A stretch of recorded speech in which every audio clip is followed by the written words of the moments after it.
ನಾರಾಯಣಂ ನಿಖಿಲಪೂರ್ಣಗುಣೈಕದೇಹಂ ನಿರ್ದೋಷಮಾಪ್ಯತಮಮಪ್ಯಖಿಲೈಃ ಸುವಾಕ್ಯೈಃ ಅಸ್ಯೋದ್ಭವಾದಿದಮಶೇಷವಿಶೇಷತೋಪಿ ವಂದ್ಯಂ ಸದಾ ಪ್ರಿಯತಮಂ ಮಮ ಸನ್ನಮಾಮಿ.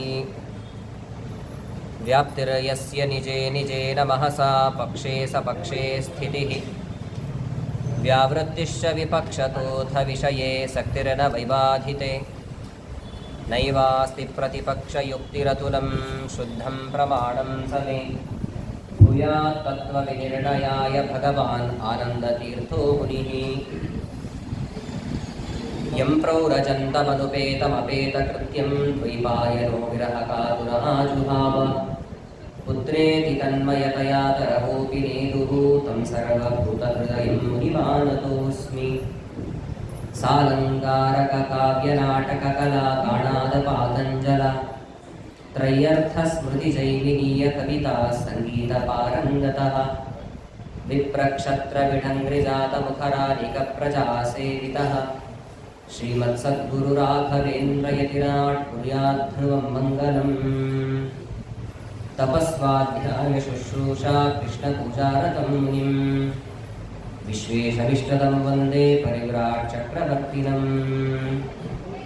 ಜನ್ಮಾದ್ಯಸ್ಯ ಯತೋನ್ವಯಾದಿತರತಶ್ಚಾರ್ಥೇಷ್ವಭಿಘ್ನಸ್ವರಾಟ್ ತೇನೇ ಬ್ರಹ್ಮಹೃದಾಯ ಆದಿಕವಯೇ ಮುಹ್ಯಂತಿ ಯಂ ಸೂರಯಃ. ತೇಜೋವಾರಿಮೃದಾಂ ಯಥಾ ವಿನಿಮಯೋ ಯತ್ರ ತ್ರಿಸರ್ಗೋ ಮೃಷಾ ಧಾಮ್ನಾ ಸ್ವೇನ ಸದಾ ನಿರಸ್ತಕುಹಕಂ ಸತ್ಯಂ ಪರಂ ಧೀಮಹಿ. ನಾರಾಯಣಂ ನಮಸ್ಕೃತ್ಯ ನರಂ ಚೈವ ನರೋತ್ತಮಂ ದೇವೀಂ ಸರಸ್ವತೀಂ ವ್ಯಾಸಂ ತತೋ ಜಯಮುದೀರಯೇತ್. ಶ್ರೀಗುರುಭ್ಯೋ ನಮಃ. ಶ್ರೀಮನ್ಮಧ್ವಮತೆ ಹರಿಪರತರಃ ಸತ್ಯಂ ಜಗತ್ತತ್ವತೋ ಭೇದೋ ಜೀವಗಣಾಃ ಹರೇರನುಚರಾಃ ನಿಜೋಚ್ಚಭಾವಂ ಗತಾಃ. ಮುಕ್ತಿರ್ನೈಜಸುಖಾನುಭೂತಿರಮಲಾ ಭಕ್ತಿಶ್ಚ ತತ್ಸಾಧನಂ ಯಕ್ಷಾದಿತ್ರಿತಯಂ ಪ್ರಮಾಣಮಖಿಲಾಂ ನಾಯಿಕವೇದ್ಯೋ ಹರಿಃ.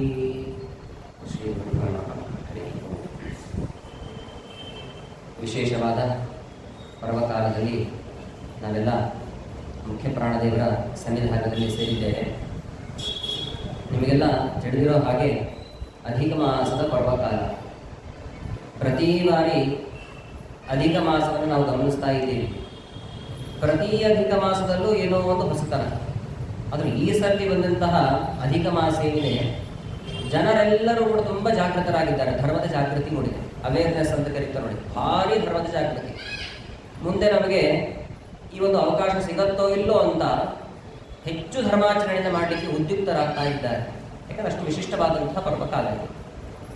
ನಮಗೆಲ್ಲ ತಿಳಿದೇ ಇದೆ ಯಾವಾಗ ಅಧಿಕ ಮಾಸ ಅನ್ನುವಂಥದ್ದು ಬರುತ್ತೆ ಅಂತಂದರೆ 3 ವರ್ಷಕ್ಕೊಮ್ಮೆ ಬರುತ್ತೆ ಅಂತ ಸಾಮಾನ್ಯವಾಗಿ ಹೇಳ್ತಾರೆ. ಆದರೆ ಕರಾರುವಕ್ಕಾದಂತಹ ಒಂದು ನಿಯಮ ಏನು ಅಂದರೆ 5.5ರಿಂದ 6 ವರ್ಷದಲ್ಲಿ 2 ಬಾರಿ ಅಧಿಕ ಮಾಸ ಬರುತ್ತೆ ಅಂತ ಸ್ಪಷ್ಟವಾಗಿ ಹೇಳಿದ್ದಾರೆ. 3 ವರ್ಷಕ್ಕೊಮ್ಮೆ ಬರೋದಲ್ಲ, 5.5ರಿಂದ 6 ವರ್ಷಕ್ಕೆ, ಅಂದರೆ ಅಷ್ಟರಲ್ಲಿ 2 ಬಾರಿ ಅಧಿಕ ಮಾಸ ಬರುತ್ತೆ ಅಂತ. ಮತ್ತೆ ಇನ್ನು ಅಧಿಕ ಮಾಸ ಸಿಗತ್ತೋ ಇಲ್ಲೋ ಅಂತ ಎಲ್ಲರೂ ಧರ್ಮವನ್ನು ಆಚರಣೆ ಮಾಡ್ತಾ ಇದ್ದೀವಿ.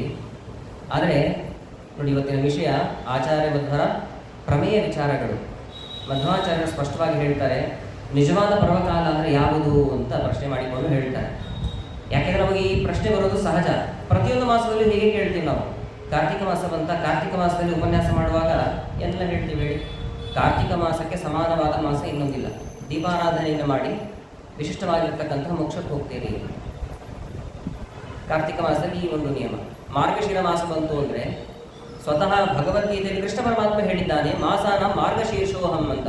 ಮಾರ್ಗಶೀರ್ಷ ಮಾಸದಲ್ಲಿ ನನ್ನ ಸನ್ನಿಧಾನ ಇದೆ ಅಂತ ಅವನೇ ಹೇಳಿದ್ದಾನಾದ್ರಿಂದ ಅದಕ್ಕೆ ಸಮಾನವಾದ ಮಾಸ ಇನ್ನೊಂದಿಲ್ಲ. ಧನುರ್ಮಾಸ ಬಂದಾಗಲೂ ಹೀಗೆ ಹೇಳ್ತೀರಿ, ಅಧಿಕ ಮಾಸ ಬಂದಾಗಲೂ ಹೀಗೆ ಹೇಳ್ತೀರಿ.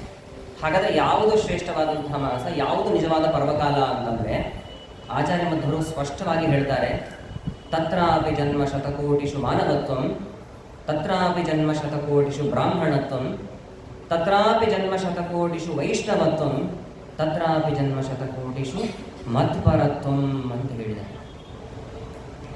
ಜನ್ಮ ಜನ್ಮ ಶತಕೋಟಿಗಳು ಕಳೆದ ನಂತರದಲ್ಲಿ ಮಾನವನಾಗಿ ಹುಟ್ಟುತ್ತಾನಂತೆ.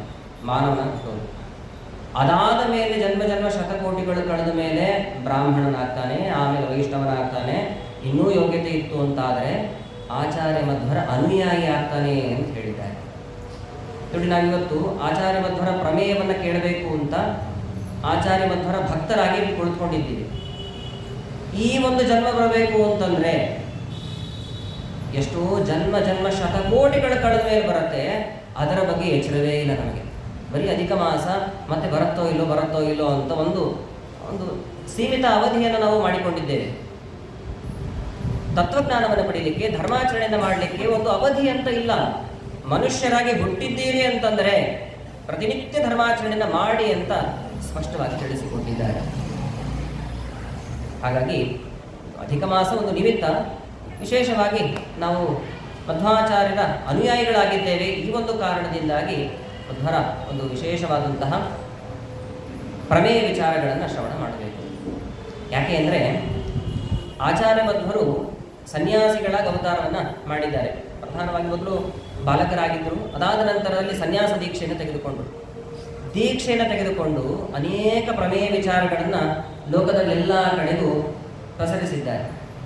ಅದರಲ್ಲಿ ಪ್ರಧಾನವಾದಂತಹ ಅಂಶ ಏನು ಅಂತಂದರೆ, ಪ್ರತಿಯೊಬ್ಬ ಸನ್ಯಾಸಿಗಳಿಗೂ ವಿಧಾನ ಮಾಡ್ತಾರೆ. ಏನು ಅಂತಂದರೆ, ವಿಷ್ಣು ಸರ್ವೋತ್ತಮತ್ವಂಚ ಸರ್ವದಾ ಪ್ರತಿಪಾದಯ. ಯಾವಾಗಲೂ ಕೂಡ ಸನ್ಯಾಸಿಗಳು ಮಾಡಬೇಕಾದಂತಹ ಕೆಲಸ ಏನು ಅಂತಂದರೆ ವಿಷ್ಣು ಸರ್ವೋತ್ತಮತ್ವವನ್ನು ಯಾವಾಗಲೂ ಪ್ರತಿಪಾದನೆ ಮಾಡಿ ಅಂತಂತಾರೆ.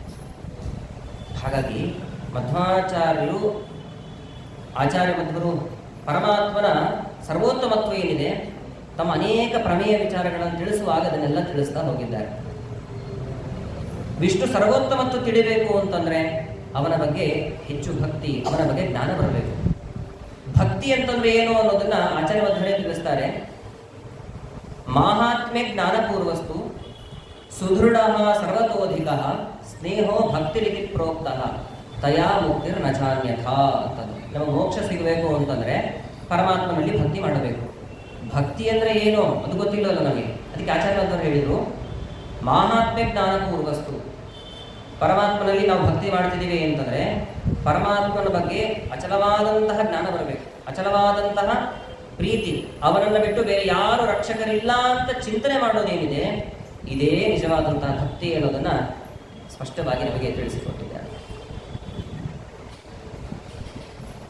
ಆ ಭಕ್ತಿ ಬರಬೇಕು ಅಂತ ನಾವೇನು ಮಾಡಬೇಕು ಅಂತಂದರೆ ಆಚಾರ್ಯ ಮಧ್ವರ ಅನುಯಾಯಿಗಳಾಗಬೇಕು, ಮಧ್ವರ ಮತವನ್ನು ಅನುಸರಿಸಬೇಕು. ಇದು ನಾವು ಹೇಳೋದಲ್ಲ, ವಿಜಯದಾಸರು ಸ್ಪಷ್ಟವಾಗಿ ತಿಳಿಸಿಕೊಟ್ಟಿದ್ದಾರೆ. ಮಧ್ವ ಮತವ ಹೊಂದದವನ ಭಕ್ತಿ ಯಾತಕ್ಕೆ. ಭಕ್ತಿಯನ್ನು ಮಾಡ್ತೇವೆ, ಮಧ್ವಾಚಾರ್ಯ ಅನುಯಾಯಿಗಳಾಗಿಲ್ಲ ಅಂತಂದರೆ ನಮ್ಮ ಭಕ್ತಿಗೆ ಏನೂ ಬೆಲೆ ಇಲ್ಲ. ಆಚಾರ್ಯ ಮಧ್ವರ ವಿಶಿಷ್ಟವಾದಂತಹ ಒಂದು ಸಿದ್ಧಾಂತ ಏನಿದೆ ಆ ಸಿದ್ಧಾಂತವನ್ನು ಸ್ಪಷ್ಟವಾಗಿ ನಾವು ಮೊದಲು ತಿಳ್ಕೊಳ್ಬೇಕಾಗುತ್ತೆ. ಯಾಕೆಂದರೆ ಅನೇಕ ಪುರಾಣಗಳು ಹೇಳೋದು ಇದನ್ನೇ, ಮಾಧವನಿಗೆ ಸಮಾನವಾದಂತಹ ದೇವ ಇಲ್ಲ. ನ ಮಾಧವ ಸಮೋ ದೇವ ನಚ ಮಧ್ವ ಸಮೋ ಗುರು. ಮಧ್ವನಿಗೆ ಸಮಾನವಾದಂತಹ ಗುರುಗಳು ಸಿಗಲಿಕ್ಕೆ ಸಾಧ್ಯ ಇಲ್ಲ ಅಂತ ಸ್ಪಷ್ಟವಾಗಿ ಅನೇಕ ಪುರಾಣಗಳೆಲ್ಲ ತಿಳಿಸುತ್ತೆ. ಹಾಗಾಗಿ ಮಾಧವನಲ್ಲಿ ಭಕ್ತಿ ಬರಬೇಕು ಅಂತಂದರೆ ಆಚಾರ್ಯ ಮಧ್ವರ ಅನುಯಾಯಿಗಳಾಗಬೇಕು. ತನ್ಮೂಲಕ ನಮಗೆ ಪರಮಾತ್ಮನಲ್ಲಿ ಭಕ್ತಿಯನ್ನು ಮಾಡಲಿಕ್ಕೆ ಆಗುತ್ತೆ. ಆದ್ದರಿಂದಲೇ ಅಲ್ವಾ ನಾವು ಸಾಮಾನ್ಯವಾಗಿ ವ್ಯವಹಾರವನ್ನು ಮಾಡುವಾಗ ನಾವು ಮಾಧ್ವರು ಅಂತ ಹೇಳಿಕೊಳ್ತೇವೆ. ಹೆಸರು ಎಷ್ಟು ಚೆಂದ ಇದೆ. ಇತರ ಮತಾನುಯಾಯಿಗಳು ಯಾವ ಮತವನ್ನು ದೂಷಣೆ ಮಾಡ್ತೀವಿ, ಯಾರು ಅನ್ಯಥಾ ಭಾವಿಸಬಾರ್ದು. ಬೇರೆ ಮತಾನುಯಾಯಿಗಳು ನಾವು ಇಂಥ ಪಂಗಡಕ್ಕೆ ಸೇರಿದ್ದೀವಿ ಅಂತ ಹೇಳುವಾಗ, ಉದಾಹರಣೆಗೆ ಮಹಾನುಭಾವರಾದಂತಹ ಶಂಕರಾಚಾರ್ಯರ ಅನುಯಾಯಿಗಳು ಅನೇಕ ಜನ ಇರ್ತಾರೆ. ನಾವು ಶಾಂಕರರು ಅಂತ ವ್ಯವಹಾರ ಮಾಡೋದು ಬಹಳ ಕಡಿಮೆ. ಮಾಡಬಾರ್ದು ಅಂತಲ್ಲ, ವಿರಳ, ತುಂಬ ವಿರಳ, ಮಾಡೋದು ತುಂಬ ಕಡಿಮೆ ಇದೆ. ಅದ್ವೈತಿಗಳು ಅಂತ ಹಿಂಗೆಲ್ಲ ಹೇಳಿಕೊಳ್ತಾರೆ.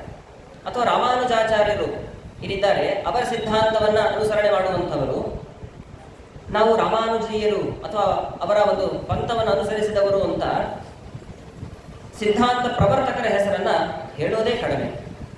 ಆದರೆ ಕೇವಲ 3 ಮತಗಳೇನಿದೆ, 3 ಸಿದ್ಧಾಂತಗಳಲ್ಲಿ ದ್ವೈತ, ಅದ್ವೈತ, ವಿಶಿಷ್ಟಾದ್ವೈತದಲ್ಲಿ ಕೇವಲ ದ್ವೈತ ಮತದವರು ಮಾತ್ರ ನಾವು ಮಾಧ್ವರು ಅಂತ ಮಧ್ವಾಚಾರ್ಯರ ಹೆಸರನ್ನು ಹೆಮ್ಮೆಯಿಂದ ಹೇಳ್ತೇವೆ ಅಂತಂದರೆ ಮಧ್ವರಿಗೆ ಎಂತಹ ಒಂದು ವಿಶಿಷ್ಟವಾದಂತಹ ಸ್ಥಾನವನ್ನು ನಾವೆಲ್ಲ ಕೊಟ್ಟಿದ್ದೀವಿ ಅಂತ ಅರ್ಥ ಮಾಡಿಕೊಳ್ಳಬೇಕು. ಆದ್ದರಿಂದಲೇ ನಮ್ಮ ಶ್ರೀಪಾದ ರಾಜರು ಆ ವಾಯು ನಮ್ಮ ಕುಲಗುರುರಾಯರು ಅಂತ ಹೇಳಿಕೊಂಡ್ರು. ಆಚಾರ್ಯ ಮಧ್ವರಾಗಿ ಅವತಾರವನ್ನು ಮಾಡಿದ್ರು ನಮ್ಮ ಮುಖ್ಯ ಪ್ರಾಣದೇವರು. ಅವರು ಸಾಮಾನ್ಯರಲ್ಲ, ನಮ್ಮ ಕುಲಗುರುಗಳು ಅಂತ ಚಿಂತನೆ ಮಾಡಿ ಅಂತ. ಹೀಗೆ ಇಷ್ಟು ವಿಶಿಷ್ಟವಾಗಿರ್ತಕ್ಕಂತಹ ಒಂದು ಸ್ಥಾನವನ್ನು ನಾವು ಕೊಟ್ಟಿರ್ತಕ್ಕಂಥದ್ದನ್ನು ನಾವು ಗಮನಿಸಬಹುದು. ಮತ್ತು ಇನ್ನೊಂದು ಅಂಶವನ್ನು ನಾವು ಏನು ಗಮನಿಸಬೇಕು ಅಂತಂದರೆ, ಈಗ ಒಂದು ಕಡೆಗೆ ಅವರು ವಿಶಿಷ್ಟವಾದಂತಹ ಲೆಕ್ಚರ್ ಕೊಡ್ಲಿಕ್ಕೆ ಬಂದಿದ್ದಾರೆ ಅಂತ ಅಂದ್ಕೊಳ್ಳಿ. ಹೊರದೇಶದಿಂದ ಬರ್ತಾ ಇದ್ದಾರೆ, ಆಕ್ಸ್ಫರ್ಡ್ ಯೂನಿವರ್ಸಿಟಿ, ಕ್ಯಾಂಬ್ರಿಡ್ಜ್ ಯೂನಿವರ್ಸಿಟಿ ಅಂತೆಲ್ಲ ಇದೇನು. ಅಲ್ಲಿಂದ ಒಬ್ರು ಯಾರಾದರೂ ಉಪನ್ಯಾಸಕರು ಬರ್ತಾರೆ ಅಂತಂದರೆ ಮೊದಲೇ ನಿಗದಿ ಆಗಿರುತ್ತೆ. ಈ ವರ್ಷದ ಕೊನೆಯ ತಿಂಗಳಿನಲ್ಲಿ ಇಂಥ ಒಂದು ದಿನಾಂಕ ಈ ಸಮಯಕ್ಕೆ 1 ಗಂಟೆಗಳ ಕಾಲ ಅವರ ಒಂದು ಉಪನ್ಯಾಸ ಇರುತ್ತೆ. ತುಂಬ ದಿನದಿಂದ ಕಾಯ್ತಾನೇ ಇರ್ತಾರೆ, ಅನೇಕ ಜನ ತುಂಬ ದಿನ ಕಾಯ್ತಾನೆ ಇರ್ತಾರೆ. ನೋಡಿ, ಹೊರದೇಶದಿಂದ ಅಥವಾ ನಮ್ಮ ದೇಶದಲ್ಲಿ ತುಂಬ ಒಂದು ಸ್ಥಾನಮಾನವನ್ನು ಪಡ್ಕೊಂಡವರಿಗೆ ಇಂಥ ದೊಡ್ಡ ಸ್ಥಾನವನ್ನು ಕೊಡ್ತಾ ಇದ್ದೀವಿ, ಅವರಿಗಾಗಿ ಎಷ್ಟು ಕಾಯ್ತಾ ಇದ್ದೀವಿ ನಾವು. ಆದರೆ ಆಚಾರ್ಯ ಮಧ್ವರು ಎಲ್ಲಿಂದ ಬಂದರು? ಸತ್ಯಲೋಕದಿಂದ ಧರೆಗಿಳಿದು ಬಂದರು, ಅಥವಾ ವೈಕುಂಠಕ್ಕೂ ಹೋಗಿ, ಯಾಕೆಂದರೆ ಪರಮಾತ್ಮನ ಅಂತರಂಗ ಭಕ್ತರು. ವೈಕುಂಠ ಲೋಕದಿಂದ ಕೇವಲ ನಮ್ಮ ಅನುಗ್ರಹಕ್ಕಾಗಿ ಧರೆಗಿಳಿದು ಬಂದು ಅನುಗ್ರಹ ಮಾಡ್ತಾ ಇದ್ದಾರೆ ಅಂತಂದರೆ ಅವರ ಒಂದು ಸಿದ್ಧಾಂತಕ್ಕೆ, ಅವರ ಒಂದು ಪ್ರಮೇಯ ವಿಚಾರಗಳಿಗೆ ನಾವು ಎಷ್ಟು ಕಾಯಬೇಕು ಅನ್ನೋದನ್ನು ಅರ್ಥ ಮಾಡಿಕೊಳ್ಳಬೇಕು. ಯಾಕಂದ್ರೆ ಅಷ್ಟು ವಿಶಿಷ್ಟವಾಗಿರ್ತಕ್ಕಂತಹ ಒಂದು ಪ್ರಮೇಯವನ್ನು ಅರ್ಥ ಮಾಡಿಕೊಳ್ಳುವುದು ಅಷ್ಟೇ ಜಟಿಲವಾದಂತಹ ವಿಷಯ ಇದು. ಯಾಕೆಂದರೆ ಈಗೇನು ನಾವು ಒಂದು ಕಾಲು ಗಂಟೆಗಳ ಕಾಲ ಇದೇನು ಸಮಯವನ್ನು ಕಳೀತಾ ಇದ್ದೀವಿ, ನೀವೆಲ್ಲ ಪೂರ್ಣ ಗಮನ ಕೊಟ್ಟು ಕೇಳಿದ್ರೆ ಮಾತ್ರ ಅರ್ಥವಾಗುವಂತಹ ವಿಷಯ ಇದು. ಯಾಕೆಂದರೆ ಬೇರೆ ಕಥೆಗಳಂತೆ ಈ ವಿಷಯ ಸುಲಭವಾಗಿ ಅರ್ಥ ಆಗೋದಿಲ್ಲ. ಆದ್ದರಿಂದಲೇ ನೀವು ಗಮನಿಸಿರ್ಬೋದು, ಬ್ಯಾನರ್ನೆಲ್ಲ ಮಾಡಿಸಿದ್ದಾರೆ. ಒಂದು 15 ಅಥವಾ 20 ವಿಷಯಗಳಿದೆ ಅಂತ ಅಂದ್ಕೊಳ್ಳೋಣ. ಅದರಲ್ಲಿ ಮಧ್ವ ಸಿದ್ಧಾಂತದ ಪ್ರಮೇಯಗಳು ಅನ್ನೋ ವಿಷಯನೇ ಅರ್ಥ ಆಗಲ್ಲ ನಮಗೆ. ಮಧ್ವ ಸಿದ್ಧಾಂತದ ಪ್ರಮೇಯಗಳು ಅಂದರೆ ಏನು ವಿಷಯ ಅಂತ ಅರ್ಥ ಆಗಲ್ಲ. ಅದಕ್ಕೆ ಬ್ರಾಕೆಟ್ನಲ್ಲಿ ಹಾಕಿದ್ದಾರೆ. ಏನಂತ ಹಾಕಿದ್ದಾರೆ ಹೇಳಿ? ಮಧ್ವರ ಕೊಡುಗೆ ಅಂತ ಅರ್ಥ ತಿಳಿಸ್ಕೊಟ್ಟಿದ್ದಾರೆ. ಬೇರೆ ಯಾವ ವಿಷಯದಲ್ಲೂ ಇಲ್ಲ, ಇಲ್ಲಿ ಮಾತ್ರ ಇದೆ. ಅಂದರೆ ಇದು ಅತ್ಯಂತ ಸುಲಭವಾಗಿ ಅರ್ಥ ಆಗತ್ತೆ ಅಂತ ಅಂದುಕೊಳ್ಳಬಾರದು. ಪೂರ್ತಿ ಗಮನ ಕೊಟ್ಟು ಕೇಳಿದ್ರೆ ಮಾತ್ರ ಅರ್ಥವಾಗುವಂತಹ ವಿಷಯ ಮಧ್ವ ಸಿದ್ಧಾಂತದ ಪ್ರಮೇಯ. ಮಧ್ವರ ಮೇಲೆ ದೊಡ್ಡ ಆಕ್ಷೇಪ ಎಲ್ಲ ಇದೆ. ಏನು ಆಕ್ಷೇಪ ಅಂತಂದರೆ, ನಮ್ಮ ಗುರುಗಳ ಪಂಚಮ ಪರ್ಯಾಯದಲ್ಲಿ ನೀವೆಲ್ಲ ಅನೇಕ ಬಾರಿ ಬಂದಿದ್ದೆ. ಆಚಾರ್ಯ ಮಧ್ವರ ಸಪ್ತಶತಮಾನೋತ್ಸವ ಅಂತ ದೊಡ್ಡ ಕಾರ್ಯಕ್ರಮ ಮಾಡಿದರು ಗುರುಗಳು. ಸಪ್ತಶತಮಾನೋತ್ಸವ 700 ವರ್ಷದ ದೊಡ್ಡ ಕಾರ್ಯಕ್ರಮ. ಎಲ್ಲರೂ ಭಾಗಿಯಾಗಿದ್ದರು. ನಮ್ಮ ಪ್ರಧಾನಿ ಮೋದಿಯವರು ಕೂಡ ಆನ್ಲೈನಲ್ಲೂ ಕೂಡ ಭಾಗಿಯಾಗಿದ್ದರು. ಅವರು ನೇರವಾಗಿ ಬರ್ಲಿಕ್ಕೆ ಆಗಿರಲಿಲ್ಲ, ಆನ್ಲೈನಲ್ಲಿ ಭಾಗಿಯಾಗಿದ್ದರು. ಆ ಸಮಯದಲ್ಲಿ ಅನೇಕ ಕಾರ್ಯಕ್ರಮಗಳ ಮಧ್ಯದಲ್ಲಿ ಒಂದು ಚರ್ಚಾ ವಿಷಯವನ್ನು ತೆಗೆದುಕೊಂಡರು. ಆ ಚರ್ಚೆ ತುಂಬ ಸೊಗಸಾಗಿತ್ತು. ಅದರ ವಿಷಯವನ್ನು ನಾನು ಇಲ್ಲಿ ಮುಂದೆ ಪ್ರಸ್ತುತಪಡಿಸ್ತೇನೆ. ಏನಾಯಿತು ಅಲ್ಲಿ ಅಂತಂದರೆ, ಆಚಾರ್ಯ ಮಧ್ವರ ಮೇಲಿರುವಂತಹ ಆಕ್ಷೇಪ, ಹಾಗೆ ಅದಕ್ಕೆ ಶಾಸ್ತ್ರದಲ್ಲಿರುವಂಥ ಉತ್ತರಗಳು ಅಂತ ಒಂದು ಚರ್ಚೆ. ಏನು ಆಕ್ಷೇಪ ಅಂತಂದರೆ, ಮಧ್ವಾಚಾರ್ಯರು ಸಮಾನತೆಯನ್ನು ಎಲ್ಲೂ ಕೂಡ ತಿಳಿಸಿಕೊಡಲಿಲ್ಲ. ದೊಡ್ಡ ಆಕ್ಷೇಪ. ಸಮಾನತೆ ಇದ್ದರೆ ಸ್ವಚ್ಛಂದವಾಗಿ ಲೋಕ ನಡೀತಾ ಹೋಗುತ್ತೆ. ಯಾವಾಗ ಗಲಾಟೆ ಆಗುತ್ತೆ ಹೇಳಿ? ಸಮಾನತೆ ಇಲ್ಲದೆ ಇದ್ದಾಗ ಗಲಾಟೆ ಆಗುತ್ತೆ. ಲೋಕದಲ್ಲಿ ಅಷ್ಟು ಗಲಾಟೆ ಆಗ್ತದೆ. ಸಮಾನತೆ ಇಲ್ಲ ಅಂತ ತಾನೇ ಗಲಾಟೆ ಆಗೋದು. ಯಾಕೆ ವೈಮನಸ್ಸೆ ಆಗುತ್ತೆ ಹೇಳಿ? ಸಮಾನತೆ ಇಲ್ಲದೆ ಇದ್ದರೆ ವೈಮನಸ್ಸೆ ಆಗುತ್ತೆ. ಉದಾಹರಣೆಗೆ, ನಮ್ಮ ಒಂದು ಮನೆ ಮುಂದೆ ಒಬ್ಬ ದೊಡ್ಡ ಬಿಲ್ಡಿಂಗ್ ಕಟ್ಟದ ಅಂದ್ಕೊಳ್ಳಿ. ಆವಾಗ ನಮಗೆಲ್ಲ ಹೊಟ್ಟೆ ಉರಿ. ಏನು ಅಂತಂದರೆ, ನಮಗೆ ಇಂತಹ ಒಂದು ಅವಸ್ಥೆ ಇದೆ, ಎದುರುಗಡೆ ಮನೆಯವರು ದೊಡ್ಡ ಬಿಲ್ಡಿಂಗ್ ಕಟ್ಟಿದ್ರು, ಅಥವಾ ನಮ್ಮದು ಬರೀ ಗಾಡಿ ಇದೆ, ಎದುರುಗಡೆ ಇರೋರು ಕಾರ್ ತಗೊಂಡ್ರು. ಈ ಸಮಾನತೆ ಬಗ್ಗೆ ಇದು ಮಾತನಾಡಲೇ ಇಲ್ಲಲ್ಲ ಗುರುಗಳು. ಎಲ್ಲ ಪಂಗಡದವರನ್ನು ಕೂಡ ಸಮಾನವಾಗಿ ಕಾಣಬೇಕು. ಅಂತಹ ಕಾಣುವ ಒಂದು ದೊಡ್ಡ ಹೃದಯ ವೈಶಾಲ್ಯತೆ ಅನ್ನೋದನ್ನು ಆಚಾರ್ಯ ಮಧ್ವರ ಗ್ರಂಥಗಳಲ್ಲಿ ನಾವೆಲ್ಲೂ ಕೂಡ ಕಾಣಲೇ ಇಲ್ಲ. ಪೂರ್ವಪಕ್ಷಿಗಳ ಆಕ್ಷೇಪ ಇದು. ಹಾಗಾಗಿ ಸಮಾನತೆಯನ್ನು ಪ್ರಸ್ತುತಪಡಿಸಲಿಲ್ಲ ಅನ್ನೋದು ಮೊದಲನೇ ಆಕ್ಷೇಪ ಗುರುಗಳ ಮೇಲೆ, ಅಂದರೆ ಆಚಾರ್ಯ ಮಧ್ವರ ಮೇಲಿರುವಂತಹ ಆಕ್ಷೇಪ. ಇನ್ನೊಂದು ಆಕ್ಷೇಪ ಏನು ಮಾಡಿದ್ದಾರೆ ಅಂತಂದರೆ, ತಾರತಮ್ಯದ ಸಿದ್ಧಾಂತ ಅಲ್ಲ ನಮ್ಮ ಸಿದ್ಧಾಂತ, ತಾರತಮ್ಯದ ಸಿದ್ಧಾಂತ ಅಥವಾ ಭೇದದ ಸಿದ್ಧಾಂತ. ಈ ತಾರತಮ್ಯವನ್ನು ನಾವು ಚಿಂತನೆ ಮಾಡಿದರೂ ಕೂಡ ಗಲಾಟೆ ಅಲ್ವಾ? ಉದಾಹರಣೆಗೆ ನೋಡಿ, ಒಂದು ಬ್ಯಾಂಕ್ ಅಂತ ತಿಳ್ಕೊಳ್ಳೋದು. ಬ್ಯಾಂಕ್ನಲ್ಲಿ ಒಬ್ಬ ಮ್ಯಾನೇಜರ್ ಇರ್ತಾನೆ, ಒಬ್ಬ ಕ್ಲರ್ಕ್ ಇರ್ತಾನೆ, ಒಬ್ಬ ಪ್ಯೂನ್ ಇರ್ತಾನೆ. ಕೆಳಗಡೆ ಕೆಲಸ ಮಾಡ್ತಕ್ಕಂಥವರಿಗೆ ಒಂದು ಏನು ಬೇಸರ ಅಂತಂದರೆ, ನಾವು ದೊಡ್ಡ ಸ್ಥಾನಕ್ಕೆ ಹೋಗಬೇಕು, ಯಾವಾಗ ಹೋಗ್ತೀವೋ ಇಲ್ಲೋ. ಅಥವಾ ಮ್ಯಾನೇಜರ್ಗೂ ಕೂಡ ಇನ್ನೊಂದು ಕಡೆ ಹೋದಾಗ ನನಗಿಂತ ಉತ್ತಮ ಕಕ್ಷೆಯಲ್ಲಿ, ಉತ್ತಮ ಸ್ಥಾನದಲ್ಲಿದ್ದಾರೆ ಅವರು, ಇನ್ನು ಕೆಲವು ಜನ ಆ ಸ್ಥಾನಕ್ಕೆ ನಾನು ಯಾವಾಗ ಹೋಗ್ತೇನೋ ಏನೋ ಅಂತ ಹೀಗೇ ವಿಚಾರವನ್ನು ಮಾಡ್ತಾ ಇರ್ತಾರೆ. ಅದರ ಬದಲು ಸಮಾನವಾಗಿ ಅಥವಾ ತಾರತಮ್ಯ ಇಲ್ಲದೆ ಇರೋ ಹಾಗೆ ಎಲ್ಲರಿಗೂ ಒಂದೇ ಒಂದು ನೌಕರಿ ಆಗಿದ್ಬಿಟ್ಟಿದ್ರೆ ಯಾರಿಗೂ ಬೇಸರವೇ ಆಗ್ತಾ ಇರಲಿಲ್ಲ. ಎಲ್ರಿಗೂ ಸಮಾನವಾದಂತಹ ಸಂಬಳ, ಸಮಾನವಾದಂತಹ ಪೋಸ್ಟು ಇದ್ಬಿಟ್ಟಿದ್ರೆ ಯಾರಿಗೆ ತೊಂದರೆ ಆಗತ್ತೆ ಹೇಳಿ. ಹಾಗಾಗಿ ಇಂತಹ ವಿಷಯವನ್ನ ಮರೆತು ತಾರತಮ್ಯದ ಬಗ್ಗೆ, ಭೇದದ ಬಗ್ಗೆ ತಿಳಿಸಿಕೊಟ್ರಲ್ಲ ಮಧ್ವಾಚಾರ್ಯರು. ಆಚಾರ್ಯ ಮಧ್ವರು ಮಾಡಿರುವಂತಹ ಕೆಲಸ ಎಷ್ಟು ಸರಿ ಅಂತ ಪೂರ್ವಪಕ್ಷ ಕೇಳಿದಾಗ ನಮಗೂ ಅನ್ಸತ್ತೆ, ಹೌದಲ್ವಾ, ಸಮಾನವಾಗಿ ಇದ್ದುಬಿಟ್ಟಿದ್ರೆ ಯಾರಿಗೂ ಬೇಸರವೇ ಆಗ್ತಾ ಇರಲಿಲ್ಲ ಅಂತ ಅನಿಸತ್ತೆ. ಆದರೆ ಅಲ್ಲಿ ಉತ್ತರ ಅಂತೂ ಸ್ಪಷ್ಟವಾಗಿ ತಿಳಿಸಿಕೊಟ್ಟಿದ್ದಾರೆ. ಸಮಾನತೆಯನ್ನ ಆಚಾರ್ಯ ಮಧ್ವರು ತಿಳಿಸಿಕೊಟ್ಟಿಲ್ಲ ಅಂತ ಅಂದುಕೊಂಡ್ರೆ ಹಾಗೆ ಅಂದುಕೊಂಡವರ ತಪ್ಪೇ ಹೊರತು ಗುರುಗಳ ತಪ್ಪು ಅಂತ ಆಗೋದಿಲ್ಲ. ಯಾಕೆಂದ್ರೆ ಆಚಾರ್ಯ ಮಧ್ವರ ಜೀವನ ಚರಿತ್ರೆಯನ್ನ ಬಿತ್ತರಿಸುವಂತಹ ಸುಮಧ್ವ ವಿಜಯ ಅನ್ನುವಂಥ ಒಂದು ದೊಡ್ಡ ಗ್ರಂಥ ಇದೆ. ಆಚಾರ್ಯ ಮಧ್ವರು ಸಮಾನತೆಯನ್ನು ಹೇಗೆಲ್ಲ ವ್ಯಕ್ತಪಡಿಸಿದ್ರು ಅನ್ನೋದಕ್ಕೆ ಅನೇಕ ವಿಷಯಗಳನ್ನ ನಿರೂಪಣೆ ಮಾಡಿದ್ದಾರೆ ನಾರಾಯಣ ಪಂಡಿತಾಚಾರ್ಯರು. ಅದರಲ್ಲಿ ಕೆಲವು ಪ್ರಸಂಗಗಳನ್ನ ಗಮನಿಸೋದು ಅಂತಾದ್ರೆ, ಶ್ರೀಮುಷ್ಟಂ ಅಂತ ಒಂದು ಕ್ಷೇತ್ರ ಇದೆ. ಶ್ರೀಮುಷ್ಟಂ ಅನ್ನುವಂತಹ ಕ್ಷೇತ್ರದಲ್ಲಿ ಒಂದು ದಂಡತೀರ್ಥ ಅಂತ ಒಂದು ತೀರ್ಥ ಇದೆ.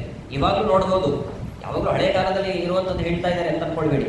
ಇವಾಗಲೂ ಕೂಡ ಶ್ರೀಮುಷ್ಟಂ ಕ್ಷೇತ್ರದಲ್ಲಿರುವಂತಹ ದಂಡತೀರ್ಥದ ಹತ್ರ ಹೋಗಿ ಅಥವಾ ದಂಡತೀರ್ಥದ ಸುತ್ತಮುತ್ತಲಿನ ಜನರ ಹತ್ರ ಹೋಗಿ ಕೇಳಿದ್ರೆ ಯಾವಾಗ ಈ ದಂಡತೀರ್ಥ ನಿರ್ಮಾಣವಾಯಿತು ಅಂತ ಜನ ಹೇಳ್ತಾರೆ. ಪ್ರಸಂಗ ಏನಿತ್ತು ಅಂತಂದ್ರೆ, ತುಂಬು ಗರ್ಭಿಣಿ ಆ ತುಂಬು ಗರ್ಭಿಣಿ ಆ ವಾತಾವರಣ ಹೇಗಿತ್ತು ಅಂದ್ರೆ, ಆ ತುಂಬು ಗರ್ಭಿಣಿಯಲ್ಲಿ ಯಾರು ಸ್ಪರ್ಶ ಮಾಡ್ತಿರ್ಲಿಲ್ಲ. ತುಂಬಾ ದೂರದಲ್ಲಿ ಅಸ್ಪೃಶ್ಯಳಂತೆ ಎಲ್ಲರೂ ನೋಡ್ತಾ ಇದ್ರು. ತುಂಬು ಗರ್ಭಿಣಿ ಹೆಜ್ಜೆ ಇಟ್ಕೊಂಡು ನಿಧಾನವಾಗಿ ಮುಂದೆ ಬರ್ತಾ ಇದ್ದಾಳೆ. ಅವಳಿಗೆ ಯಾಕೆ ಅಂತಂದ್ರೆ ನೀರು ಕುಡಿಬೇಕಾಗಿದೆ. ಅವಳಿಗೆ ಯಾಕೆ ನೀರು ಕೊಡಬೇಕು? ಆ ಸಮಯದಲ್ಲಿ ಆಚಾರ್ಯ ಮಧ್ವರು ತಮ್ಮ ದಂಡವನ್ನ ನೆಲಕ್ಕೆ ರಭಸದಿಂದ ಹೊಡಿತಾರೆ. ಹೊಡೆದ ಮಾತ್ರದಿಂದ ಆ ದಂಡದಿಂದ ಕೆಳಗಡೆ ಇರುವಂತಹ ನೀರು ಹೊರಗಡೆ ಬಂದು ಆಚಾರ್ಯ ಮಧ್ವರು ತುಂಬು ಗರ್ಭಿಣಿಯ ಒಂದು ಅನುಕೂಲಕ್ಕಾಗಿ ನಿರ್ಮಾಣ ಮಾಡಿದಂತಹ ತೀರ್ಥ ಅದನ್ನು ದಂಡ ತೀರ್ಥ ಅಂತ ವ್ಯವಹಾರ ಮಾಡಿದ್ರು. ನೋಡಿ, ಯಾವ ಮಹಿಳೆಯನ್ನ ಅಸ್ಪೃಶ್ಯಳಂತೆ ಕಾಣ್ತಾ ಇದ್ರು ಜನರು, ಹಾಗೆಲ್ಲ ಅಸ್ಪೃಶ್ಯಳಂತೆ ಕಾಣಬೇಡಿ, ಎಲ್ಲರಿಗೂ ಒಂದು ಸ್ಥಾನಮಾನ ಕೊಡಬೇಕು ಅನ್ನೋದನ್ನ ಆಚಾರ್ಯ ಮಧ್ವರು ಸ್ಪಷ್ಟವಾಗಿ ತಿಳಿಸಿಕೊಟ್ಟಿದ್ದಾರೆ. ಅಸಮಾನತೆಯನ್ನ ಎಲ್ಲಿ ವ್ಯಕ್ತಪಡಿಸಿದ್ರು ಆಚಾರ್ಯ ಮಧ್ವರು ಹೇಳಿ ಅಂತ ನಿರೂಪಣೆಯನ್ನು ಮಾಡಿದ್ದಾರೆ. ನಾರಾಯಣ ಪಂಡಿತಾಚಾರ್ಯ ಮಧ್ವವಿಜಯದಲ್ಲಿ ಎಲ್ಲ ಅನೇಕ ವಿಷಯಗಳನ್ನು ಹೇಳ್ತಾರೆ.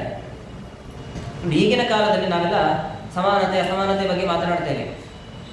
ಸಮಾನತೆ ಅಸಮಾನತೆಯನ್ನ ಮಾತನಾಡುವಾಗ ಒಂದು ವರ್ಗದವರು ಇನ್ನೊಂದು ವರ್ಗವನ್ನು ತುಂಬ ದೂಷಣೆ ಮಾಡ್ತಾ ಇದ್ದೀವಿ.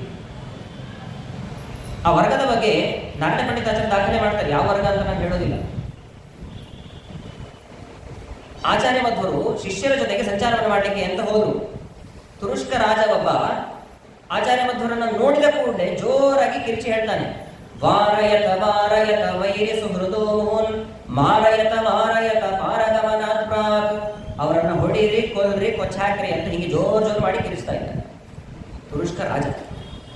ಆಚಾರ್ಯ ಮಧ್ವರ ಸಮಾಧಾನದಿಂದ ಆ ತುರುಷ್ಕ ರಾಜ ಇರುವಂತಹ ಜಾಗಕ್ಕೇ ಹೋಗಿ, ಯಾಕೆ ಎಷ್ಟು ಜೋರಾಗಿ ಕಿರಿಸ್ತಾ ಇದೆಯಾ? ನಮ್ಮಿಂದ ನಿನಗೆ ಏನಾದರೂ ತೊಂದರೆ ಆಗೋದಿದ್ರೆ ಆಕ್ರಮಣ ಮಾಡಬೇಕು. ನಾವು ಹೇಗಿದ್ದೀವಿ?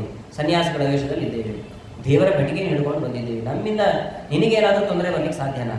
ವಿಚಾರವನ್ನ ಮಾಡಿ ಆಕ್ಷೇಪಗಳನ್ನು ಮಾಡಬೇಕು ಅಥವಾ ಆದೇಶಗಳನ್ನು ಮಾಡಬೇಕು.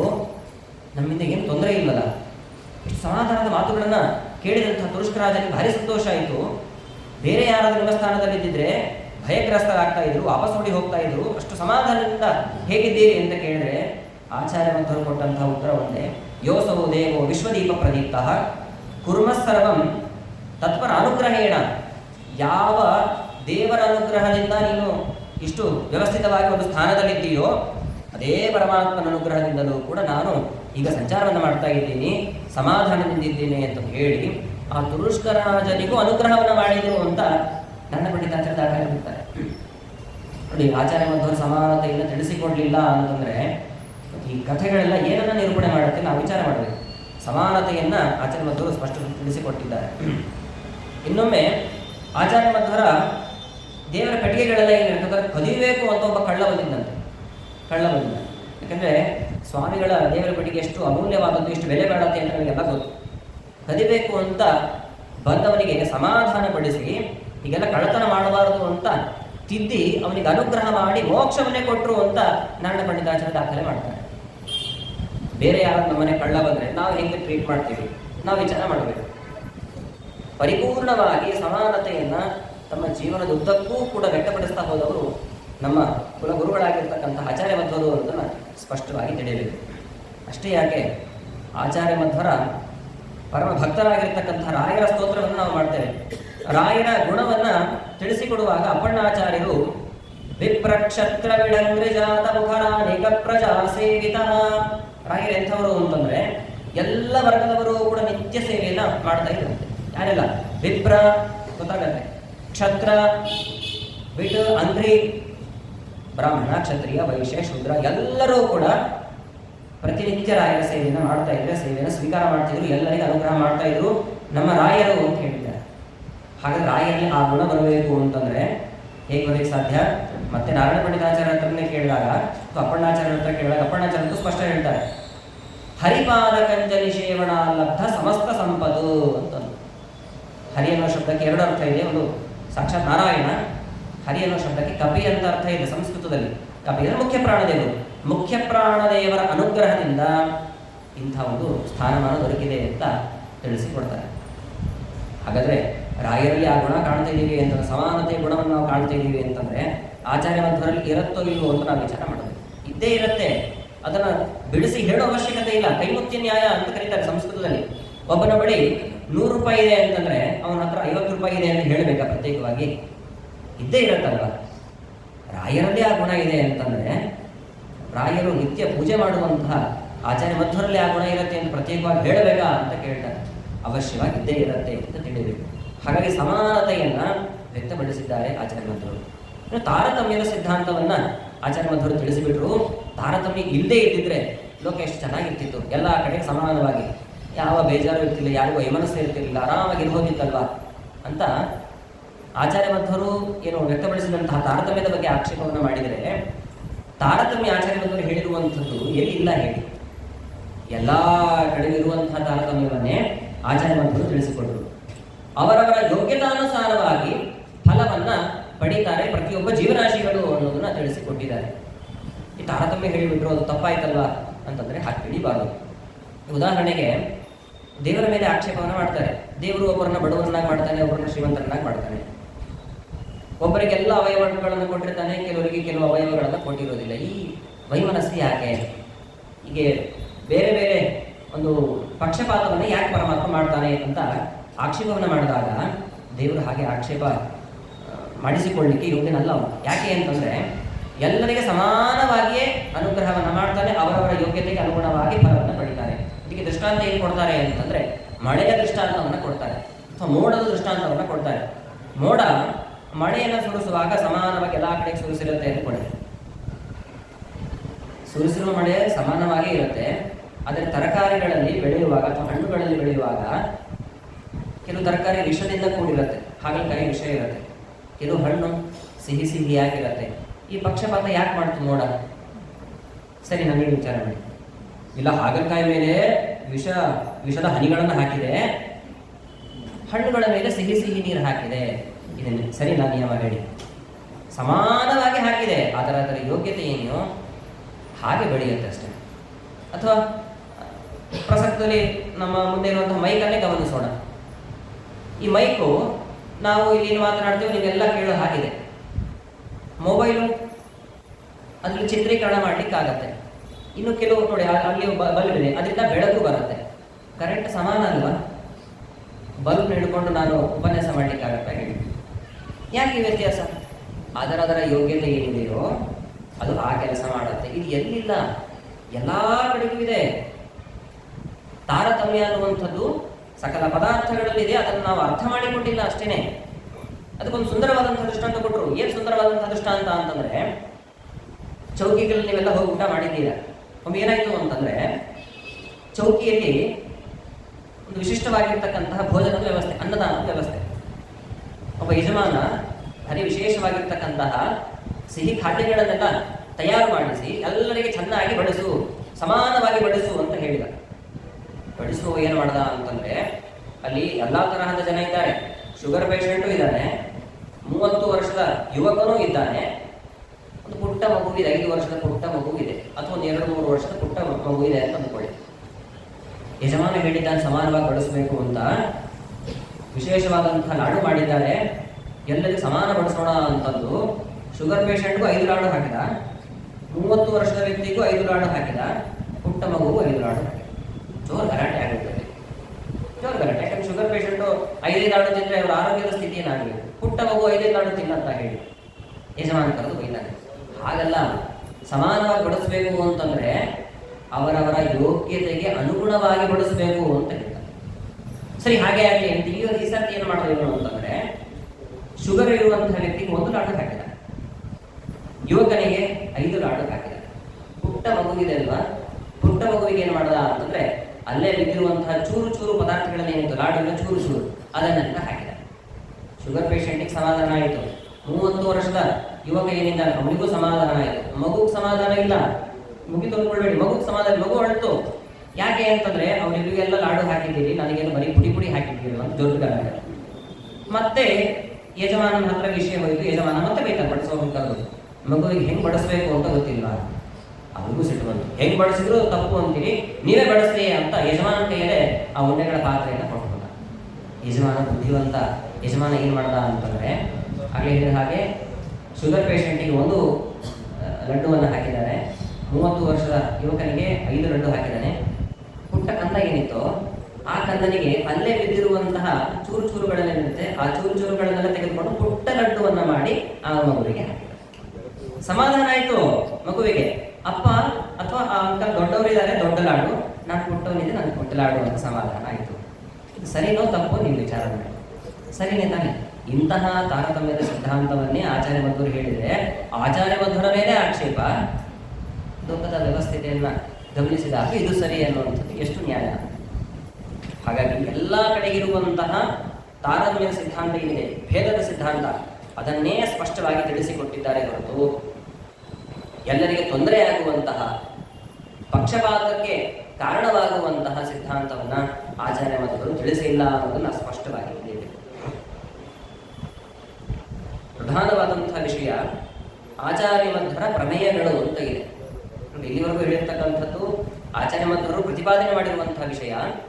ಆಚಾರ್ಯ ಮಧ್ವರ ಪ್ರಮೇಯಗಳು ಅಂತ ತೆಗೆದುಕೊಂಡ್ರೆ ಅದನ್ನ ನಮ್ಮ ವ್ಯಾಸರಾಜರು ತಿಳಿಸಿಕೊಡ್ತಾರೆ. ಆಚಾರ್ಯ ಮಧ್ವರ ಪ್ರಮೇಯಗಳು ಯಾವುದು ಅಂತ, ನವಪ್ರಮೇಯಗಳು ಅಂತ ದಾಖಲೆ ಮಾಡ್ತಾರೆ. 9 ಪ್ರಮೇಯಗಳು, ಅದನ್ನ ರತ್ನಗಳು ಅಂತ ಕೂಡ ಕರೀತಾರೆ. ಮನೆಯಲ್ಲಿ ತುಂಬಾ ಬೆಲೆ ಬಾಳುವಂತಹ ರತ್ನಗಳಿತ್ತು ಅಂದ್ಕೊಳ್ಳಿ, 9 ರತ್ನಗಳಿತ್ತು. ಮನೆಯ ಹಿರಿಯರು ನಮಗಾಗಿ ಕೊಟ್ಟಿದ್ದಾರೆ ಅಂತಂದ್ರೆ ಅದನ್ನು ತುಂಬಾ ಜೋಪಾನ ಮಾಡಿಕೊಂಡು ಅದನ್ನು ಕಾಪಾಡಬೇಕಾದಂತಹ ಜವಾಬ್ದಾರಿ ಮನೆಯ ಸದಸ್ಯರದೆಲ್ಲ ಆಗಿರುತ್ತಲ್ವ.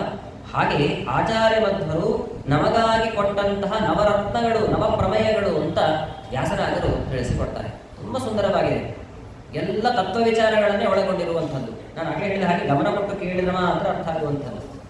ಶ್ರೀಮನ್ಮಧ್ವಮತೆ ಮಧ್ವಮತೆ ಹರಿಪರತರಃ ಸತ್ಯಂ ಜಗತ್ತತ್ವತೋ ಹೇರೋ ಜೀವಗಣಾಃ ಹರೇರನುಚರಾಃ ನಿಜೋಚ್ಚ ಭಾವಂಗತಾಃ ಮುಕ್ತಿರ್ನೈಜ ಸುಖಾನುಭೂತಿಃ ಅಬಲಾ ಭಕ್ತಿಶ್ಚ ತತ್ಸಾಧನಂ ಹೆಕ್ಷಾದಿತ್ರಿತಯಂ ಪ್ರಮಾಣಮಖಿಲಾಂ ನಾಯೇಕ ವೇದ್ಯೋ ಹರಿ. ಒಂದು ಶ್ಲೋಕದಲ್ಲಿ ನವಪ್ರಮೇಯಗಳನ್ನೆಲ್ಲ ದಾಖಲೆ ಮಾಡಿದೆ. ಒಂದೊಂದನ್ನಾಗಿ ಗಮನಿಸ್ತಾ ಹೋಗೋಣ. ಶ್ರೀಮನ್ಮಧ್ವಮತೆ ಹರಿಪರತರಃ. ಮಧ್ವ ಸಿದ್ಧಾಂತದಲ್ಲಿ ಯಾರು ಸರ್ವೋತ್ತಮರು ನಿಮಗೆಲ್ಲ ಗೊತ್ತು, ಹರಿಯೇ ಸರ್ವೋತ್ತಮ ಅಲ್ವಾ? ನೋಡಿ, ಆಚಾರ್ಯ ಮಧ್ವರ ಪ್ರಮೇಯ ವಿಚಾರಗಳನ್ನ ಕೇಳಿ ಆಚಾರ್ಯ ಮಧ್ವರ ಅನುಗ್ರಹಕ್ಕೆ ಪಾತ್ರರಾಗಬೇಕು ಅಂತ ನಾವೆಲ್ಲ ಕೂತ್ಕೊಂಡಿದ್ದೇವೆ. ಅಥವಾ ಮಾಸನಿಯಾಮಕನಾದಂತಹ ಪತ್ನಿ ಸಹಿತನಾದಂತಹ ಪುರುಷೋತ್ತಮ ಭಿನ್ನನಾದಂತಹ ತ್ರಿವಿಕ್ರಮ ರೂಪಿ ಪರಮಾತ್ಮನ ಅನುಗ್ರಹಕ್ಕೆ ಪಾತ್ರರಾಗಬೇಕು ಅಂತ ನಾವೆಲ್ಲ ಕೂತ್ಕೊಂಡಿದ್ದೀವಿ. ತ್ರಿವಿಕ್ರಮ ರೂಪವನ್ನು ಸೇರಿಸಿಕೊಳ್ಬೇಕು, ನಾವು ಅದನ್ನು ಮರೆತೇ ಬಿಡ್ತೇವೆ. ಪತ್ನಿ ಸಹಿತನಾದಂತಹ ಪುರುಷೋತ್ತಮನ ಬಗ್ಗೆ ಮಾತ್ರ ವಿಚಾರ ಮಾಡ್ತೇವೆ. ಅದರ ಜೊತೆಗೆ ತೂಕ ಜಾಸ್ತಿ ಆಗಬೇಕು ಅಂದ್ರೆ ತ್ರಿವಿಕ್ರಮ ರೂಪವನ್ನು ಸೇರಿಸಿಕೊಳ್ಳಿ. ಅಭಿನ್ನನಾದಂತಹ ತ್ರಿವಿಕ್ರಮನ ಅನುಗ್ರಹಕ್ಕೆ ಪಾತ್ರರಾಗಬೇಕು ಅಂತ ನಾವು ಕೂತ್ಕೊಂಡಿದ್ದೇವೆ. ಹೀಗೆ ತ್ರಿವಿಕ್ರಮನ ಅನುಗ್ರಹಕ್ಕೆ ಅಥವಾ ಆಚಾರ್ಯವರ್ಧನ ಅನುಗ್ರಹಕ್ಕೆ ಪಾತ್ರರಾಗಬೇಕು ಇಷ್ಟು ಮಾಡಿ ಅಂತ ಹೇಳಿದ್ದಾರೆ. ಹರಿಯೇ ಸರ್ವೋತ್ತಮ ಅಂತ ಸ್ಥಿರವಾದಂತಹ ಆಲೋಚನೆ ಮಾಡಿ ಆಚಾರ್ಯವರ್ಧನ ಅನುಗ್ರಹ ಆಗುತ್ತೆ. ವಾಯುವೇ ಜೀವೋತ್ತಮ ಅಂತ ಚಿಂತನೆ ಮಾಡಿ ಹರಿಯ ಅನುಗ್ರಹ ಆಗುತ್ತೆ. ಇಷ್ಟೇ, ಅದನ್ನೇ ತಮ್ಮ ಶಾಸ್ತ್ರ ತಿಳಿಸಿಕೊಟ್ಟರು. ಶ್ರೀಮನ್ಮಧ್ವಮತೆ ಹರಿ ಪರತರಹ ಅಂತಂದು. ಹರಿ ನಾರಾಯಣ ಏನಿದ್ದಾನೆ ಅವನೇ ಪರತರನಾಗಿದ್ದಾನೆ. ಪರತರನಾಗಿದ್ದಾನೆ. ಇಲ್ಲಿ ಅನೇಕ ವಿಚಾರಗಳನ್ನ ತಿಳಿಸ್ತಾ ಹೋಗ್ತಾರೆ. ಹರಿ ಶಬ್ದವನ್ನೇ ಯಾಕೆ ತೆಗೆದುಕೊಂಡ್ರು ಅಂತ ನಾನು ಹಾಗೆ ಹೇಳಿದ ಹಾಗೆ ಗಮನ ಕೊಡಬೇಕು. ಹರಿ ಶಬ್ದವನ್ನೇ ಯಾಕೆ ತೆಗೆದುಕೊಂಡ್ರು? ನಾರಾಯಣ ಪರತರಹ, ವ್ಯಾಸ ಪರತರಹ, ಕೃಷ್ಣ ಪರತರಹ ತೆಗೆದುಕೊಳ್ಳಬಹುದಿತ್ತಲ್ವ? ಎಲ್ಲ ಪರಮಾತ್ಮನ ರೂಪಗಳೇ. ಆದರೆ ಇದೇ ರೂಪವನ್ನೇ ತೆಗೆದುಕೊಳ್ಳಿಕ್ಕೆ ಕಾರಣ ಇದೆ ಅಂತಾರೆ. ಏನು ಕಾರಣ ಇದೆ ಅಂತಂದ್ರೆ, ನಮ್ಮ ಲಿಂಗದೇಹವನ್ನ ಭಂಗ ಮಾಡಿ ಮೋಕ್ಷವನ್ನ ಕೊಡುವಂತಹ ರೂಪ ಯಾವುದು ಅಂತಂದ್ರೆ ಹರಿಯ ರೂಪ. ಶ್ರೀಹರಿ ಅಂತ ನಾವೀಗ ವ್ಯವಹಾರ ಮಾಡ್ತೇವೆ. ನಿನ್ನೆ ದಿನ ಏನೇನು ಉಪನ್ಯಾಸ ಕೇಳಿದ್ದೀವಿ. ಗಜೇಂದ್ರ ಮೋಕ್ಷ ಹರಿಣಿ ಹರಿಮೇಧಸ್ಸಿಗೆ ಮಗುವಾಗಿ ಅವತಾರವನ್ನ ಮಾಡಿ ಗಜೇಂದ್ರನನ್ನ ಉದ್ಧಾರ ಮಾಡಿದಂತಹ ರೂಪ ಹರಿ, ಶ್ರೀಹರಿ ಅಂತ ವ್ಯವಹಾರ ಮಾಡ್ತಾ ನೋಡಿ. ಶ್ರೀ ಲಕ್ಷ್ಮೀ ಸಹಿತನಾದಂತಹ ನಾರಾಯಣ ಚಿಂತನೆ ಮಾಡಬೇಕು ಅಂತ ಹೇಳುವಂಥದ್ದು. ಹಾಗಾದ್ರೆ ಆ ಹರಿರೂಪ ಏನಿದೆ ನಮ್ಮ ಲಿಂಗದೇಹವನ್ನ ಭಂಗ ಮಾಡಿ ಮೋಕ್ಷವನ್ನ ಕೊಡುವಂತಹ ರೂಪ. ಹಾಗಾಗಿ ಆ ರೂಪವನ್ನ ಸದಾಕಾಲದಲ್ಲಿ ಚಿಂತನೆ ಮಾಡಬೇಕು ಅನ್ನೋ ಅಭಿಪ್ರಾಯದಲ್ಲಿ ಹರಿಪರತರಹ, ಹರಿ ಏನಿದ್ದಾನೆ ಅವನು ಪರತರನಾಗಿದ್ದಾನೆ ಅಂತ. ಏನು ಪರತರಹ ಅನ್ನೋ ಶಬ್ದಕ್ಕೆ ಅರ್ಥ? ಪರಹ ಅಂತಂದ್ರೆ ಸರ್ವೋತ್ತಮನಾಗಿದ್ದಾನೆ ಅಂತ ಅರ್ಥ. ತರಹ ಅಂತಂದ್ರೆ ಅತ್ಯಂತ ಸರ್ವೋತ್ತಮನಾಗಿದ್ದಾನೆ ಅಂತ ಅರ್ಥ. ಈಗ ಆಂಗ್ಲ ಭಾಷೆಯಲ್ಲಿ ಈ ಸೂಪರ್ಲೇಟಿವ್ ಡಿಗ್ರಿ ಅಂತ ವ್ಯವಹಾರ ಮಾಡ್ತಾರೆ. ಏನು ಸೂಪರ್ಲೇಟಿವ್ ಡಿಗ್ರಿ ಅಂತಂದ್ರೆ 3 ವಿಭಾಗ ಹೇಳ್ತಾರೆ. ಪಾಸಿಟಿವ್, ಕಂಪ್ಯಾರಿಟಿವ್, ಸೂಪರ್ಲೇಟಿವ್ ಅಂತ 3 ಇದೆ. ಉದಾಹರಣೆ ಹೇಳಬೇಕು ಅಂದರೆ ಗ್ರೇಟ್, ಗ್ರೇಟರ್, ಗ್ರೇಟೆಸ್ಟ್ ಅಂತ ಹೇಳ್ತಾರೆ. ಹಾಗೆ ಸಂಸ್ಕೃತದಲ್ಲಿ ತರಪು ಪ್ರತ್ಯಯ, ತಮ ಪ್ರತ್ಯಯ ಅಂತ ಇದೆ. ತರಪು ಪ್ರತ್ಯಯ, ತಮ ಪ್ರತ್ಯಯ. ರಾಮ ಸುಂದರ, ಸುಮ್ಮನೆ ದೃಷ್ಟಾಂತಕ್ಕೆ ನಿಮ್ಗೆ ಅರ್ಥ ಆಗಿ ಅಂತ ಹೇಳ್ತಿದ್ದೀನಿ. ರಾಮ ಸುಂದರ ಕೇಳಿದ್ರೆ ಅರ್ಥ ಆಗುತ್ತೆ ನಿಮಗೆ, ಸರಿಯಾಗಿ ಗಮನ ಕೊಡ್ಬೇಕಷ್ಟೇ. ರಾಮ ಸುಂದರ, ರಾಮ ಸುಂದರ ತರಹ, ರಾಮ ಸುಂದರ ತಮಃ. ಅರ್ಥ ಆಯ್ತಲ್ವಾ? ರಾಮನು ಸುಂದರನಾಗಿದ್ದಾನೆ, ಸುಂದರ ತರನಾಗಿದ್ದಾನೆ ಅಂತಂದ್ರೆ ತುಂಬಾ ಸುಂದರನಾಗಿದ್ದಾನೆ. ಸುಂದರ ತಮ ಅಂದ್ರೆ ಅತ್ಯಂತ ಸುಂದರನಾಗಿದ್ದಾನೆ ಅಂತ ಅರ್ಥ. ಹಾಗಾದ್ರೆ ತಮ ಪ್ರತ್ಯಯ ಅನ್ನುವಂಥದ್ದು ಶ್ರೇಷ್ಠತೆಯನ್ನು ತಿಳಿಸಿಕೊಡುತ್ತೆ. ಆದರೆ ಈ ಶ್ಲೋಕದಲ್ಲಿ ಗಮನಿಸಿ, ಹರಿಹಿ ಪರತರಹ ಅಂತಂದ್ರು. ಪರತಮ ಅಂತ ಹೇಳಬೇಕಿತ್ತು ಇವರು. ಹರಿಹಿ ಪರತರಹ. ಇದನ್ನು ಕೇಳಿದಾಗ ಸಾಮಾನ್ಯವಾಗಿ ಏನು ಅನ್ಸುತ್ತೆ ಅಂದ್ರೆ, ಹರಿ ಪರತರ, ಇನ್ನೊಬ್ಬ ವ್ಯಕ್ತಿ ಹರಿಗಿಂತ ಶ್ರೇಷ್ಠನಾದ ಇನ್ನೊಬ್ಬ ವ್ಯಕ್ತಿ ಇದ್ದಾನೆ, ಇನ್ನೊಬ್ಬ ದೇವ ಇದ್ದಾನೆ, ಅವನು ಪರತಮ ಅಂತ ಅನ್ಸುತ್ತೆ. ನಮಗೆಲ್ಲ ಗೊತ್ತಲ್ವ, ಹರಿಗಿಂತ ಮೇಲಿನ ಕಕ್ಷೆಯಲ್ಲಿ ಬೇರೆ ಯಾರು ಇಲ್ಲ, ಅವನೇ ಸುಪ್ರೀಂ. ಮತ್ತೆ ಹಾಗಾದ್ರೆ ತರ ಪ್ರತ್ಯಯವನ್ನು ಯಾಕೆ ಹೇಳಿದ್ರು? ತಮ ಅಂತ ಹೇಳೋದು, ತರ ಅಂತ ಯಾಕೆ ಹೇಳಿದ್ರು ಅಂತಂದ್ರೆ ಹಾಗೆ ಅರ್ಥ ಮಾಡಲೇಬೇಡಿ ಅಂತಾರೆ ವ್ಯಾಖ್ಯಾನಕಾರರು. ಹರಿ ಪರಹ ಅಷ್ಟೇ ವಿಭಾಗ. ತರಹ ಅನ್ನೋದು ಬೇರೆ ಶಬ್ದಕ್ಕೆ ಅನ್ವಯವನ್ನು ಮಾಡಿಕೊಳ್ಳಬೇಕು ನಾವು. ಹರಿ ಪರಹ ಅಂದ್ರೆ ಅತ್ಯಂತ ಉತ್ಕೃಷ್ಟನಾಗಿದ್ದಾನೆ ಅಷ್ಟೇ. ತರಹ ಅಂದ್ರೆ ಏನು? ತರತಿ ತಾರಯತಿ ಇತಿ ತರಹ ಅಂದ್ರೆ ಸಂಸಾರದ ಸಾಗರದಲ್ಲಿ ಬಿದ್ದಂತಹ ಯೋಗ್ಯ ಜೀವರನ್ನ ತಾರಯತಿ ಅಂದ್ರೆ ಸಂಸಾರದ ಸಮುದ್ರದಿಂದ ದಾಟಿಸ್ತಾನೆ ಇವನು, ಆದ್ರಿಂದ ಇವನಿಗೆ ತರ ಅಂತ ಕರೀತಾರೆ ಅಂತ ಹೀಗೆ ಅರ್ಥವನ್ನು ಮಾಡಬೇಕು ಅಂತ. ತರ ಈ ತೀರ್ಥ ಅಂತ ವ್ಯವಹಾರ ಮಾಡ್ತೀವಿ ನೋಡಿ, ನಾವು ತೆಗೆದುಕೊಳ್ಳೋದಕ್ಕೆ ತೀರ್ಥ. ತೀರ್ಥ ಶಬ್ದದ ಅರ್ಥ ಏನು? ತೀರ್ಯತೆ ಏನ ಸಹ ತತ್ತೀರ್ಥಂ ಅಂತ ಅದರ ವಿಭಾಗ. ಅಂದ್ರೆ ಯಾವುದನ್ನು ನಾವು ಶ್ರದ್ಧಾ ಭಕ್ತಿಯಿಂದ ತೆಗೆದುಕೊಂಡರೆ ಸಂಸಾರದ ಸಾಗರವನ್ನು ದಾಟಿಸತ್ತೋ ಅದನ್ನು ತೀರ್ಥ ಅಂತ ಕರೀತಾರೆ ಅಂತ ಇರೋದು. ಸ್ವತಃ ನಾವು ತೆಗೆದುಕೊಳ್ಳೋದಕ್ಕೂ ತೀರ್ಥ ಅಂತ ಕರೀತಾರೆ. ಅದು ನಿಜವಾದಂತಹ ತೀರ್ಥ ಶಬ್ದ ಶಾಸ್ತ್ರಗಳಿಗೆ ಹೇಳಿದ್ದಾರೆ. ಯಾವ ಶಾಸ್ತ್ರದ ಅಧ್ಯಯನದಿಂದ ಸಂಸಾರದ ದಡವನ್ನು ತಲುಪಲಿಕ್ಕೆ ಸಾಧ್ಯವೋ ಅದನ್ನು ತೀರ್ಥ ಅಂತ ಕರೀಬೇಕು. ಅದೇ ತರಹ ಇಲ್ಲಿ ತರಹ ಅಂತಿದೆ ಅಂದ್ರೆ ತಾರಯತೀತಿ ತರಹ. ಶ್ರೀಹರಿ ಏನಿದ್ದಾನೆ ಅವನು ತರ. ಯಾಕೆ ಅಂದ್ರೆ ನಮ್ಮನ್ನು ಸಂಸಾರದ ದಡಕ್ಕೆ ಹೋಗಿ ತಲುಪಿಸ್ತಾನೆ, ಆದ್ರಿಂದ ಅವನಿಗೆ ತರ ಅಂತ ಕರೀತಾರೆ. ಹಾಗಾದ್ರೆ ಶ್ರೀಹರಿ ತರ ಅನ್ನೋದು ನಾವು ಮುಂದೆ ಶಬ್ದಕ್ಕೆ ಅನ್ವಯವನ್ನು ಮಾಡ್ಕೊಳ್ಬೇಕು. ಶ್ರೀಹರಿ ಪರಹ ಅನ್ನೋದನ್ನು ಮೊದಲು ಅರ್ಥ ಮಾಡ್ಕೊಳ್ಬೇಕು. ನಾರಾಯಣ ಏನಿದ್ದಾನೆ ಅವನು ಅತ್ಯಂತ ಉತ್ಕೃಷ್ಟನಾಗಿದ್ದಾನೆ ಅಂತ. ಇದನ್ನ ಭಾಗವತದಲ್ಲಂತೂ ಅನೇಕ ಕಡೆಗೆ ಗಮನಿಸ್ತಾ ಹೋಗ್ತೀವಿ ನಾವು. ಅಥವಾ ಶ್ರೀನಿವಾಸ ಕಲ್ಯಾಣವನ್ನು ಕೂಡ ನೀವು ಕೇಳಿದ್ದೀರಿ ಅನೇಕ ಬಾರಿ. ಶ್ರೀನಿವಾಸ ಕಲ್ಯಾಣದಲ್ಲಿ ದೊಡ್ಡ ಯಾಗವನ್ನ ನಡೆಸ್ತಾ ಇದ್ರು. ಆ ಸಮಯದಲ್ಲಿ ನಾರದ ಮಹರ್ಷಿಗಳು ಬರ್ತಾರೆ. ಹೋ ಭುಂತೆ ಯಜ್ಞ ಸುಫಲಂ, ಯಜ್ಞದ ಹವಿರ್ಭಾಗವನ್ನ ಯಾರಿಗೆ ಅರ್ಪಣೆ ಮಾಡ್ತಿದ್ದೀರಿ? ಯಾರು ಅತ್ಯಂತ ಸರ್ವೋತ್ತಮನಾಗಿದ್ದಾನೋ ಅವನಿಗೆ ತಾನೇ ಹವಿಸ್ಸನ್ನು ಹಾಕಬೇಕು. ಹಾಗಾದ್ರೆ ಅಂತಹ ಸರ್ವೋತ್ತಮ ವ್ಯಕ್ತಿ ಯಾರು? ಅವರಿಗೆಲ್ಲ ಗೊತ್ತಿದ್ರು ಕೂಡ, ಕಶ್ಯಪ ವಸಿಷ್ಠರಲ್ಲಿ ದೊಡ್ಡ ದೊಡ್ಡ ಜ್ಞಾನಿಗಳಿದ್ರು. ಗೊತ್ತಿದ್ರು ಅವರಲ್ಲೇ ಗೊಂದಲ ಉಂಟಾಯಿತು. ನೇರವಾಗಿ ಭೃಗು ಋಷಿಗಳನ್ನು ಕರೆದು ಭೃಗು ಋಷಿಗಳಿಗೆ ಹೇಳಿ ಕಳಿಸ್ತಾರೆ. ಸರ್ವೋತ್ತಮರು ಯಾರು ಅಂತ ತೀರ್ಮಾನವನ್ನು ಮಾಡ್ಕೊಂಡು ಬರಬೇಕು. ಯಾಕೆ ಭೃಗು ಋಷಿಗಳನ್ನ ಕಳಿಸಿದ್ರು ಅಂತಂದ್ರೆ, ಭೃಗು ಋಷಿಗಳಲ್ಲಿ ಪರಮಾತ್ಮನ ವಿಶೇಷವಾದ ವಿಭೂತಿ ರೂಪ ಇದೆ. ಮಹರ್ಷಿನ ಭೃಗುರಹಂ ಅಂತ ಹೇಳ್ತಾನೆ. ಪರಮಾತ್ಮನನ್ನು ತಿಳಿಲಿಕ್ಕೆ ಲಕ್ಷ್ಮೀದೇವಿಯಿಂದ ಆರಂಭಿಸಿ ಯಾರಿಗೂ ಸಾಧ್ಯ ಇಲ್ಲ ಅಂತಂದ್ರೆ ಮತ್ತೆ ಇನ್ಯಾರು ತಿಳಿಬೇಕು? ಅವನು ಮಾತ್ರ ತಿಳಿತಾನೆ. ಹಾಗಾಗಿ ವಿಶೇಷ ವಿಭೂತಿ ರೂಪ ಇದೆ ಅಲ್ವಾ, ಅವನೇ ತಿಳಿಲಿ ಅನ್ನೋ ಅಭಿಪ್ರಾಯದಲ್ಲಿ ಭೃಗು ಋಷಿಗಳನ್ನ ಕಳಿಸಿಕೊಟ್ರು. ಕಥೆ ನಿಮಗೆಲ್ಲ ಅನೇಕ ಬಾರಿ ಕೇಳಿದ್ರೆ, ಅದನ್ನ ವಿಸ್ತಾರ ಮಾಡಿ ಹೇಳಿಕ್ಕೆ ಹೋಗೋದಿಲ್ಲ ನಾನು. ಮೊದಲು ಬ್ರಹ್ಮದೇವರ ಬಳಿ ಬಂದರು, ನಮಸ್ಕಾರ ಮಾಡಿದ್ರು ಕೂಡ ಏನು ಪ್ರತಿಕ್ರಿಯೆ ಇಲ್ಲ. ಬಂದವರಿಗೆ ಸ್ವಾಗತ ಕೋರಬೇಕು, ಆಗದೇ ಸ್ವಾಗತ ಕೋರುಯಾತ್ ಅಂತ ಇದೆ, ಏನೂ ಪ್ರತಿಕ್ರಿಯೆ ಇಲ್ಲ. ನೋವಾಚ ವಚನವಿರಿಹಿ ಅಂತಂದ್ರು. ಬೇಸರ ಆಯ್ತು, ಹಾಗೆ ಹೋಗ್ರಲಿಲ್ಲ. ಆಮೇಲೆ ರುದ್ರದೇವರ ಬಳಿ ಕೈಲಾಸ ಪರ್ವತಕ್ಕೆ ಹೋಗಿ ನೋಡ್ತಾನೆ, ಅಲ್ಲಿಯೂ ಅದೇ ವ್ಯವಸ್ಥೆ. ಬ್ರಹ್ಮದೇವರು ಮಡದಿ ಜೊತೆ ವಿಹಾರವನ್ನು ಮಾಡ್ತಿದ್ದಾರೆ, ಇಲ್ಲಿ ರುದ್ರದೇವರು ಪಾರ್ವತಿ ಜೊತೆ ವಿಹಾರವನ್ನು ಮಾಡ್ತಾ ಇದ್ದಾರೆ. ಇಲ್ಲಿ ಅಂತೂ ರುದ್ರದೇವರಿಗೆ ಸಿಟ್ಟೆ ಬಂತಾರೆ. ವಿಹಾರವನ್ನು ಮಾಡ್ತಾ ಇರಬೇಕಾದ್ರೆ ಹೆಂಡತಿ ಜೊತೆಗೆ ಏಕಾಂತದಲ್ಲಿದ್ದಾಗ ಹಾಗೆಲ್ಲ ಬರಬಾರ್ದು ಅಂತ ಗೊತ್ತಾಗೋದಿಲ್ವಾ ಅಂತ ತ್ರಿಶೂಲ ತಗೊಂಡು ಹೊಡೆಯಕ್ಕೆ ಹೋಗ್ತಾರೆ. ಅಲ್ಲಿ ಶಾಪ ಕೊಡ್ತಾರೆ. ಏನು ಶಾಪ ಅಂತಂದ್ರೆ, ಲೋಕೆ ತ್ವಂ ನೈವ ಪೂಜ್ಯಸೆ ತ್ವಚ್ ಶಿಷ್ಟ ಪೂಜನೆ ನೈವ ಲೋಕೆ ಖ್ಯಾತಿ ಗಮಿಷ್ಯಸಿ ಅಂತ ಎರಡು ಶಾಪ ಕೊಟ್ಟದ್ದು. ಯಾರಿಗೆ ಕೊಟ್ಟದ್ದು ಅಂದ್ರೆ ಶಂಭುವಿಗೆ ಶಾಪ ಅಂತ ಸ್ಪಷ್ಟವಾಗಿ ಹೇಳ್ತಾರೆ. ಏನು ಶಾಪ? ಲೋಕದಲ್ಲಿ ನಿನ್ನ ಮೂರ್ತಿ ಪೂಜೆ ಆಗದೆ ಹೋಗ್ಲಿ, ಪೂಜೆ ಮಾಡೋದು ಅಂತ ಆದರೆ ನಿನ್ನ ಲಿಂಗ ಪೂಜೆ ಆಗಲಿ ಅಂತ ಶಾಪ. ನಮಗೆಲ್ಲ ಗೊತ್ತು, ಮೊದಲನೇ ಶಾಪ ಬ್ರಹ್ಮದೇವರಿಗೆ ಅನ್ವಯ, ಎರಡನೇ ಶಾಪ ರುದ್ರದೇವರಿಗೆ ಅನ್ವಯ. ಮತ್ತೆ ಶಂಭುವನ ಶಬ್ದವನ್ನು ಆಡಿರಲ್ವಾ ಅಂದ್ರೆ, ಶಂಭುವನ ಶಬ್ದಕ್ಕೆ ಬ್ರಹ್ಮ ಅಂತ ಅರ್ಥ ಮಾಡ್ಕೊಳ್ಬೇಕು ಅಂತ ತಿಳಿಸಿಕೊಟ್ಟಿದ್ದಾರೆ. ಶಂಭು ಬ್ರಹ್ಮ ತ್ರಿಲೋಚನವು ಅಂತ ಕೋಶ. ಹಾಗಾದ್ರೆ ರುದ್ರದೇವರಿಗೆ ಲಿಂಗದ ಪೂಜೆ ಆಗಲಿ ಅಂತ ಶಾಪ. ಎಲ್ಲ ಕಡೆ ಹಾಗೆ ದೊಡ್ಡ ದೊಡ್ಡ ದೇವಾಲಯಗಳಲ್ಲೂ ಲಿಂಗ ಪೂಜೆಯೇ ಆಗತ್ತೆ. ಮೂರ್ತಿ ಪೂಜೆ ಆಗ್ತಾ ಇದ್ರೆ ಸರ್ವಥಾ ಮಾಡಬಾರದು ಅಂತ ಹೇಳ್ತಾರೆ, ಲಿಂಗ ಪೂಜೆಯೇ ಆಗಬೇಕು. ಬ್ರಹ್ಮದೇವರ ಮೂರ್ತಿ ಪೂಜೆ ಅಂತ ಇಲ್ಲವೇ ಇಲ್ಲ. ವೈಕುಂಠಕ್ಕೆ ಬಂದಾಗ ವೈಕುಂಠದಲ್ಲೂ ಕೂಡ ಪರಮಾತ್ಮ ಹಾಗೇ ಇದ್ದ, ಲಕ್ಷ್ಮೀ ಜೊತೆ ವಿಹಾರವನ್ನು ಮಾಡ್ತಾ ಇದ್ದಾನೆ. ಇಲ್ಲಿ ಕೋಪವನ್ನು ತಾಳಲಾರದೇನೆ ಪರಮಾತ್ಮನ ಎದೆ ಬಂದಿದ್ದಾರೆ ಭೃಗು ಋಷಿಗಳು.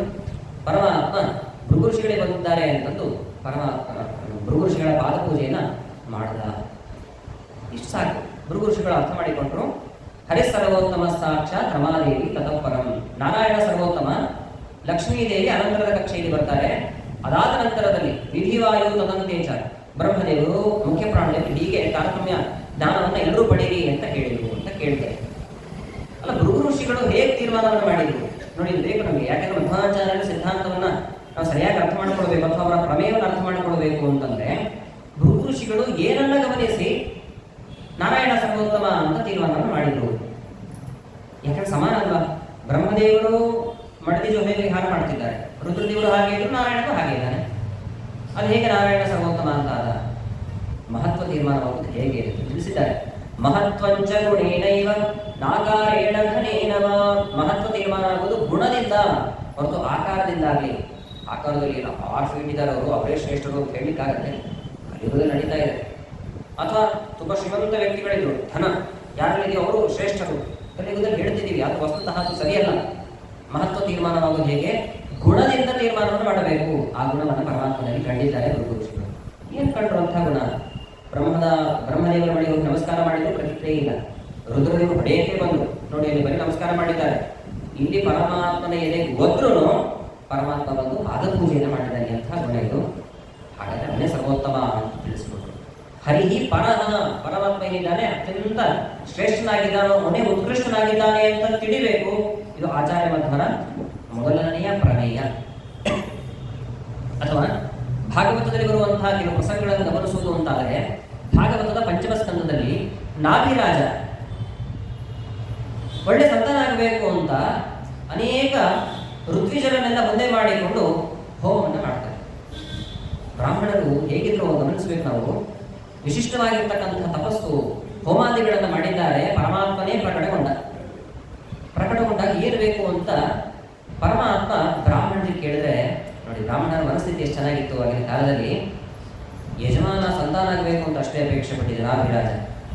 ಅದಕ್ಕೆ ಈ ಬ್ರಾಹ್ಮಣರು ಏನು ಕೇಳಿದ್ರು ಗೊತ್ತಾ? ದೇವರೇ, ಯಜಮಾನನ ಬಯಕೆ ಏನು ಗೊತ್ತಾ? ನಿನಗೆ ಸಮಾನನಾದಂತಹ ದೇವ ಬೇಕಂತೆ ಅಂತ ಹೇಳಿದ್ರು. ಅರ್ಥ ಮಾಡಿಕೊಳ್ಳಿ, ಯಜಮಾನನ ಮನಸ್ಸಲ್ಲಿ ಅದೇನು ಇರಲಿಲ್ಲ. ಆದರೆ ಬ್ರಾಹ್ಮಣರು ಯಜಮಾನಿಗೆ ಪರಮಾತ್ಮನ ವಿಶೇಷವಾದ ಅನುಗ್ರಹ ಆಗಲಿ ಅಂತ ಕೇಳುವಾಗ, ದೇವರೇ ಯಜಮಾನನಿಗೆ ನಿನ್ನ ಸಮಾನನಾದಂತಹ ದೇವರು ಬರಲಿ. ದೇವರಿಗೆ ಸಮಾನನಾದವರು ಯಾರಿದ್ದಾರೆ? ದೇವರಿಗೆ ಸಮಾನನಾದವರು ಯಾರೂ ಇಲ್ಲ. ತುಂಬ ಸಂತೋಷ ಆಯಿತು. ಎಂಥ ಒಂದು ಒಳ್ಳೆಯ ವರವನ್ನು ಕೇಳಿದ್ದೀರಿ, ಆಯಿತು, ನಾಭಿರಾಜನಿಗೆ ನಾನು ಮಗನಾಗೇ ಹುಟ್ಟುತ್ತೇನೆ, ಋಷಭರೂಪಿ ಪರಮಾತ್ಮ ಅವತಾರ ಮಾಡ್ತಾನೆ ಅಂತ ಕೇಳ್ತೀವಿ. ನಿಮಗೆ ಬರಬೇಕು ಹೇಳ್ರಿ ಅಂತಂತಾನೆ ಪರಮಾತ್ಮ. ಎಂಥ ಒಂದು ಒಳ್ಳೆಯ ಮನಸ್ಸಿರುವುದು, ನಿಮಗೆ ಬರಬೇಕು ಹೇಳ್ರಿ. ನಾವೇನಾದರೂ ಆ ಸ್ಥಾನದಲ್ಲಿ ಇದ್ದಿದ್ರೆ ಕಾದಷ್ಟು ಕೇಳಿಬಿಡ್ತಿದ್ವಿ. ಆದರೆ ಅವ್ರು ಏನು ಕೇಳಿದ್ರು ಗೊತ್ತಾ? ಪ್ರತಿಯೊಂದು ಕ್ಷಣದಲ್ಲೂ ಕೂಡ, ಕ್ಷಣ ಅಂದರೆ ದಾರಿಯಲ್ಲಿ ಹೋಗ್ತಾ ಇರಬೇಕಾದ್ರೆ ಬೇಕಾದಷ್ಟು ಬಾರಿ ಎಡುತ್ತಾ ಇರ್ತೀವಿ, ಬೀಳ್ತಾ ಇರ್ತೀವಿ, ಅಥವಾ ಮನೆಗೆ ಹೋಗಿ ಮಲಗಿಕೊಂಡಾಗ, ಎಚ್ಚರ ಆದಾಗ, ಪ್ರತಿಯೊಂದು ಸಮಯದಲ್ಲೂ ಕೂಡ ನಿನ್ನ ನಾಮಸ್ಮರಣೆ, ನಿನ್ನ ಒಂದು ಅನುಗ್ರಹಕ್ಕೆ ನಾವು ಪಾತ್ರರಾಗಬೇಕು, ಅಂತಹ ಒಂದು ಅನುಗ್ರಹ ಮಾಡು ಅಂತ ಕೇಳಿದ್ರು ಅಷ್ಟೇ, ಏನು ಕೇಳಿಲ್ಲ ಬ್ರಾಹ್ಮಣ. ಈ ಪ್ರಸಂಗದಿಂದ ನಮಗೇನು ಅರ್ಥ ಆಗತ್ತೆ ಅಂತಂದರೆ, ಹರಿಹಿ ಪರಹ, ಪರಮಾತ್ಮನಿಗೆ ಸಮಾನರಾದವರೇ ಇಲ್ಲ ಅಂತಂದ ಮೇಲೆ ಪರಮಾತ್ಮನಿಗಿಂತ ಉತ್ಕೃಷ್ಟರಾದವರು ಇರ್ತಾರೆ? ಖಂಡಿತ ಇಲ್ವಲ್ಲ. ಹಾಗೆ ಹೇಳಿದ ಕೈಮುಂದೆ ನ್ಯಾಯವನ್ನೇ ತೆಗೆದುಕೊಳ್ಬೇಕು. ಸಮಾನರಾದವರೇ ಇಲ್ಲ ಅಂದರೆ ಉತ್ಕೃಷ್ಟರಾದವರು ಹಿಂಗೆ ಇರಲಿಕ್ಕೆ ಸಾಧ್ಯ ಅಂತ ಭಾಗವತದಲ್ಲಿ ನಿರೂಪಣೆ ಮಾಡಿರ್ತಕ್ಕಂತಹ ವಿಷಯ ಇದು. ಆಚಾರ್ಯ ಮಧ್ವರು ಕೂಡ ಈ ಹರಿಹಿ ಪರಹ ಅನ್ನುವಂಥದ್ದನ್ನು ಅನೇಕ ಕಡೆಗೆ ತಿಳಿಸಿಕೊಟ್ಟಿದ್ದಾರೆ. ಉದಾಹರಣೆಗೆ ನಾವು ದ್ವಾದಶ ಸ್ತೋತ್ರವನ್ನು ಗಮನಿಸಿದರೆ, ಶೃಣುತಾಮಲ ಸತ್ಯ ವಚಃ ಪರಮಂ ಶಪಥೇರಿತ ಮುಚ್ಛ್ರಿತ ಬಾಹುಯುಗಂ ನ ಹರೇ ಪರಮೋ ನ ಹರೇ ಸದೃಶಃ ಪರಮಸ್ಸತು ಸರ್ವಚಿದಾತ್ಮಗಣಾತ್. ಈ ಶ್ಲೋಕವನ್ನು ಹೇಳುವಾಗ ಹೇಗೆ ಹೇಳಿದ್ದಾರೆ ಅಂತಂದರೆ, ಆಚಾರ್ಯ ಮಧ್ವರು ಹೇಗೆ ಕೃಷ್ಣನ ಮುಂದೆ, ಇದು ದ್ವಾದಶ ಸ್ತೋತ್ರ ಆಚಾರ್ಯ ಮಧ್ವರ ಬಾಯಿಂದ ಬಂದದ್ದು ಯಾವಾಗ ಅಂದರೆ, ಉಡುಪಿ ಕ್ಷೇತ್ರದಲ್ಲಿ ಕೃಷ್ಣನನ್ನು ಪ್ರತಿಷ್ಠೆ ಮಾಡುವಂತಹ ಸಮಯದಲ್ಲಿ ಬಂದಿದೆ. ಕೃಷ್ಣನ ಪ್ರತಿಷ್ಠೆ ಮಾಡಿ ಈ ಸ್ತೋತ್ರವನ್ನು ಹೇಳಿದ್ದಾರೆ. ಈ ಸ್ತೋತ್ರ ಹೇಳುವಾಗ ಅದರಲ್ಲಿ ಈ ಶ್ಲೋಕ ಏನಿದೆ, 3ನೇ ಅಧ್ಯಾಯದಲ್ಲಿ ಬರುವಂತಹ ಶ್ಲೋಕ ಇದು. ಈ ಶ್ಲೋಕವನ್ನು ಹೇಳುವಾಗ ಕೈಯೆತ್ತಿ ಹೇಳಿದ್ದಾರೆ, ಕೈಯೆತ್ತಿ ಎತ್ತಿ ಎತ್ತಿ ಹೇಳಿದ್ದಾರೆ. ಆ ಶ್ಲೋಕದಲ್ಲೇ ಇದೆ ನೋಡಿ, ಶಪಥೇರಿತ ಮುಚ್ಛ್ರಿತ ಬಾಹುಯುಗಂ, ಬಾಹುಗಳನ್ನು ಎತ್ತಿ ನೂರಾರು ಬಾರಿ ನಾನು ಹೇಳ್ತೇನೆ. ಏನು ಹೇಳ್ತೇನೆ ಅಂತಂದ್ರೆ, ಹರಿಗೆ ಸಮಾನನಾದಂತಹ ದೇವ ಇಲ್ಲ. ನ ಹರೇ ಪರಮೋ ನ ಹರೇ ಸದೃಶಃ, ಹರೇ ಸದೃಶಃ, ಹರಿಗೆ ಸಮಾನನಾದಂತಹ ದೇವ ಇಲ್ಲ. ಸಮಾನನಾದಂತಹ ದೇವ ಇಲ್ಲ ಅಂದಮೇಲೆ ನ ಹರೇ ಪರಮ, ಅವನಿಗಿಂತ ಉತ್ಕೃಷ್ಟರಾದ ಇರ್ಲಿಕ್ಕೆ ಸಾಧ್ಯನ? ಖಂಡಿತ ಇಲ್ಲ ಅನ್ನೋದನ್ನ ಆಚಾರ್ಯ ಮಧ್ವರು ಅನೇಕ ಬಾರಿ ತಿಳಿಸಿದ್ದಾರೆ. ಹಾಗಾದ್ರೆ ಅನೇಕ ಬಾರಿ ತಿಳಿಸಿದ್ದಾರೆ ಅಂತಂದ್ರೆ ಅವರಿಗೆ ಅತ್ಯಂತ ಇಷ್ಟವಾದಂತಹ ಪ್ರಮೇಯ ಯಾವುದು ಅಂತಂದ್ರೆ, ಹರಿ ಸರ್ವೋತ್ತಮ ಅನ್ನುವಂಥದ್ದೇ ಇಷ್ಟವಾದದ್ದು. ಹರಿರೇವ ಪರೋ ಹರಿರೇವ ಗುರು ಹರಿರೇವ ಜಗತ್ಪಿತೃಮಾತೃಗತಿ. ಅದೇ ಶ್ಲೋಕದಲ್ಲಿ ಹರಿ ಶಬ್ದವನ್ನೇ ತೆಗೆದುಕೊಳ್ತಾರೆ ನೋಡಿ. ಯಾಕೆ ಹರಿ ಶಬ್ದವನ್ನೇ ತೆಗೆದುಕೊಳ್ತಾರೆ ಅನ್ನೋದಕ್ಕೆ ಕಾರಣವನ್ನು ನಾವು ಹಿಂದೆ ನೋಡಿದ್ವಿ. ಲಿಂಗದೇಹವನ್ನು ಭಂಗ ಮಾಡಿ ವಿರಜಾಮನೆಯಲ್ಲಿ ಸ್ನಾನ ಮಾಡಿದ್ರೆ ಭಂಗ ಆಗತ್ತೆ ಅಂತಿದೆ. ಹಾಗೆ ಲಿಂಗದೇಹವನ್ನು ಭಂಗ ಮಾಡಿ ನಮಗೆ ಅನುಗ್ರಹವನ್ನು ಮಾಡುವಂತಹ ದೇವರ ರೂಪ ಏನಿದೆ ಅದು ಶ್ರೀಹರಿನಾಮಕನಾದಂತಹ ರೂಪ ಅಂತ. ಹಾಗಾಗಿ ಅದೇ ರೂಪವನ್ನೇ ತೆಗೆದುಕೊಳ್ತಾ ನಮಗೆಲ್ಲ ಅನುಗ್ರಹ ಮಾಡುವಂತ ಪ್ರಾರ್ಥನೆ ಮಾಡ್ತಾ ಇದ್ದಾರೆ. ಹೀಗೆ ಅನೇಕ ಪ್ರಸಂಗವನ್ನು ಗಮನಿಸಿದ್ವಿ. ಶ್ರೀನಿವಾಸ ಕಲ್ಯಾಣದಲ್ಲಿರುವಂತಹ ಪ್ರಸಂಗ, ನಾಭಿರಾಜನಿಗೆ ಮಗನಾಗಿ ದೇವರು ಅವತಾರ ಮಾಡಿದ ಅನ್ನುವಂತಹ ಪ್ರಸಂಗವನ್ನು ಕೂಡ ಗಮನಿಸಿದ್ವಿ. ಭಾಗವತದ ಅಷ್ಟಮ ಸ್ಕಂದದಲ್ಲಿ ಒಂದು ವಿಷಯವನ್ನು ನಿರೂಪಣೆ ಮಾಡ್ತಾರೆ. ಸಮುದ್ರ ರಾಜ ಲಕ್ಷ್ಮೀದೇವಿಯ ಸ್ವಯಂವರವನ್ನು ಏರ್ಪಾಡು ಮಾಡ್ತಾನೆ. ಯಾವತ್ತೂ ಬಾಳದೇ ಇರುವಂತಹ ಮಾಲೆಯನ್ನ ಲಕ್ಷ್ಮೀದೇವಿಯ ಕೈಯಲ್ಲಿ ಕೊಟ್ಟು, ನೀನು ಯಾರಿಗೆ ಈ ಮಾಲೆಯನ್ನು ಹಾಕ್ತೀಯೋ ಅವರನ್ನ ನೀನು ಒರೆಸಿದ್ಯಾ ಅಂತ ಎಲ್ಲರೂ ತಿಳಿದುಕೊಳ್ತಾರೆ ಅಂತ. ಸರಿ ಅಂತ, ಎಂತಹ ಮಾಲೆ, ಯಾವತ್ತೂ ಬಾಳದೇ ಇರುವಂತಹ ಮಾಲೆ, ಅದನ್ನೇ ನಮಗೆ ಲಕ್ಷ್ಮೀ ಶೋಭನೆ ಹೇಳ್ತಾರಲ್ಲ, ಎಂದೆಂದು ಬಾಳದ ಅರವಿಂದದ ಮಾಲೆಯ ಇಂದೇರೆ ಪೊಳೆವ ಕೊರಡಲ್ಲಿ, ಇಂದೇರೆ ಪೊಳೆವ ಕೊರಡಲ್ಲಿ ಧರಿಸಿದಳೆ ಅವಳೆಂದು ವಧುವರರ ಸಲಹಲಿ, ಶೋಭಾನಿ ಶೋಭಾನಿ ಶೋಭಾನಿ. ಯಾವತ್ತೂ ಬಾಳದಿರುವಂತಹ ಮಾಲೆ, ಯಾವತ್ತೂ ಬಾಳದಿರುವಂತಹ ಎಷ್ಟು ಆಶ್ಚರ್ಯ ಆಗುತ್ತಲ್ಲ ನಮಗೆ. ಯಾಕೆಂದ್ರೆ ನಾವು ದೇವರಿಗೆ ಒಳ್ಳೆ ಮಾಲೆಯನ್ನು ಅರ್ಪಣೆ ಮಾಡಬೇಕು ಅಂತ ಹಿಂದಿನ ದಿನ ತರೋಲ್ಲ, 6ನೇ ದಿನ ಬೆಳಗ್ಗೆ ಹೋಗಿ ಬಂದಿರ್ತೀವಿ. ತಂದು ಸ್ನಾನ ಮಾಡ್ಕೊಂಡು ಬರೋದು, ಸ್ವಲ್ಪ ಫ್ರಿಜ್ಜಲ್ಲೆಲ್ಲ ಇರಲಿ, ಆಮೇಲೆ ನೀರು ಹಾಕಿ ತೆಗೆದುಕೊಳ್ಳೋಣ ಅಂತ ಎಲ್ಲ ವ್ಯವಸ್ಥಿತವಾಗಿದ್ರು ದೇವರಿಗೆ ಹಾಕುವಾಗ ಸ್ವಲ್ಪ ಸ್ವಲ್ಪ ಕಪ್ ಕಪ್ ಆಗೋಗ್ಬೇಕು. ಎಂಥ ಲಕ್ಷ್ಮೀ ದೇವಿ ಕೈಲಿದ್ದದ್ದು ಯಾವತ್ತೂ ಬಾಳದಿರುವಂಥ ಮಾಲೆ. ಎಲ್ಲ ದೇವತೆಗಳೆಲ್ಲ ಕೂತ್ಕೊಂಡಿದ್ದಾರೆ, ಒಬ್ಬರೊಬ್ಬರನ್ನ ಮುಂದೆ ಮಾಡಿಕೊಂಡು ಕೇಳ್ತಾ ಬಂದ ಸಮುದ್ರ ರಾಜ, ಗುಣ ಇದೆ ಮದುವೆ ಮಾಡ್ಕೊಳ್ತೀಯ?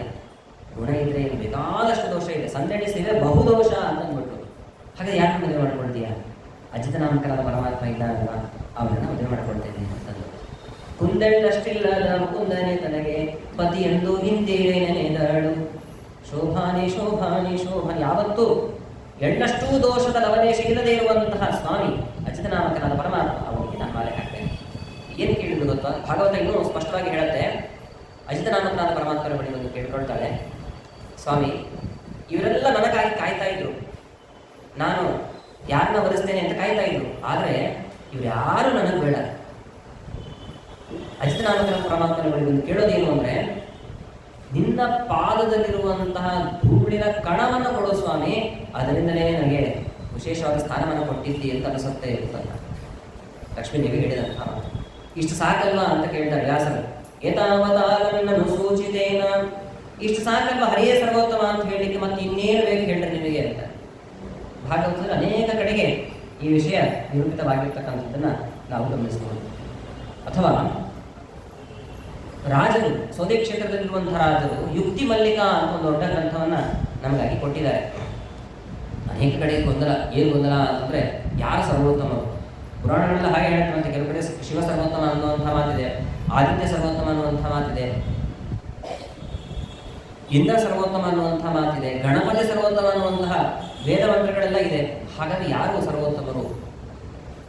ಕೊನೆಗೆ ಪ್ರಧಾನವಾಗಿ ಪೈಪೋಟಿಯಲ್ಲಿ ಬಂದು ನಿಲ್ಲುವಂಥದ್ದು ಏನು ಅಂತಂದರೆ, ಶಿವ ಸರ್ವೋತ್ತಮನೋ ವಿಷ್ಣು ಸರ್ವೋತ್ತಮನೋ ಅಂತ ಕೊನೆಗೆ ಬಂದು ನಿಲ್ಲುತ್ತೆ. ಯಾಕಂದರೆ ಪಂಗಡ ಜಾಸ್ತಿ, ಎರಡೂ ಪಂಗಡಗಳು ಜಾಸ್ತಿ ಇದ್ದಾರೆ. ನಮ್ಮ ಸೋದೆ ಕ್ಷೇತ್ರದಲ್ಲಿ ಇರ್ತಕ್ಕಂಥ ರಾಜರು ಕೊಡುವಂಥ ಒಂದು ಯುಕ್ತಿ ಅದು ನಮಗೆ ಸ್ಪಷ್ಟವಾದಂತಹ ನಿರ್ಣಯವನ್ನು ಕೊಡುತ್ತೆ. ಯಾರು ಸರ್ವೋತ್ತಮರು ಅಂತ ನೀವೇ ತೀರ್ಮಾನ ಮಾಡ್ರಿ ಅಂತಾರೆ. ಹಿಂಗೆ ತೀರ್ಮಾನ ಮಾಡಬೇಕು ಅಂದರೆ ನೋಡಿ, ರುದ್ರದೇವರು ಅನೇಕ ಜನರಿಗೆ ವರ ಕೊಟ್ಟಿದ್ದಾರೆ, ವಿಷ್ಣುವು ಅನೇಕ ಜನರಿಗೆ ವರ ಕೊಟ್ಟಿದ್ದಾನೆ. ರುದ್ರದೇವರಿಂದ ವರವನ್ನು ಪಡೆದವರು ಎಲ್ಲಿದ್ದಾರೆ, ಅವರ ಗತಿ ಏನಾಗಿದೆ ಎಂದು ವಿಚಾರ ಮಾಡ್ರಿ.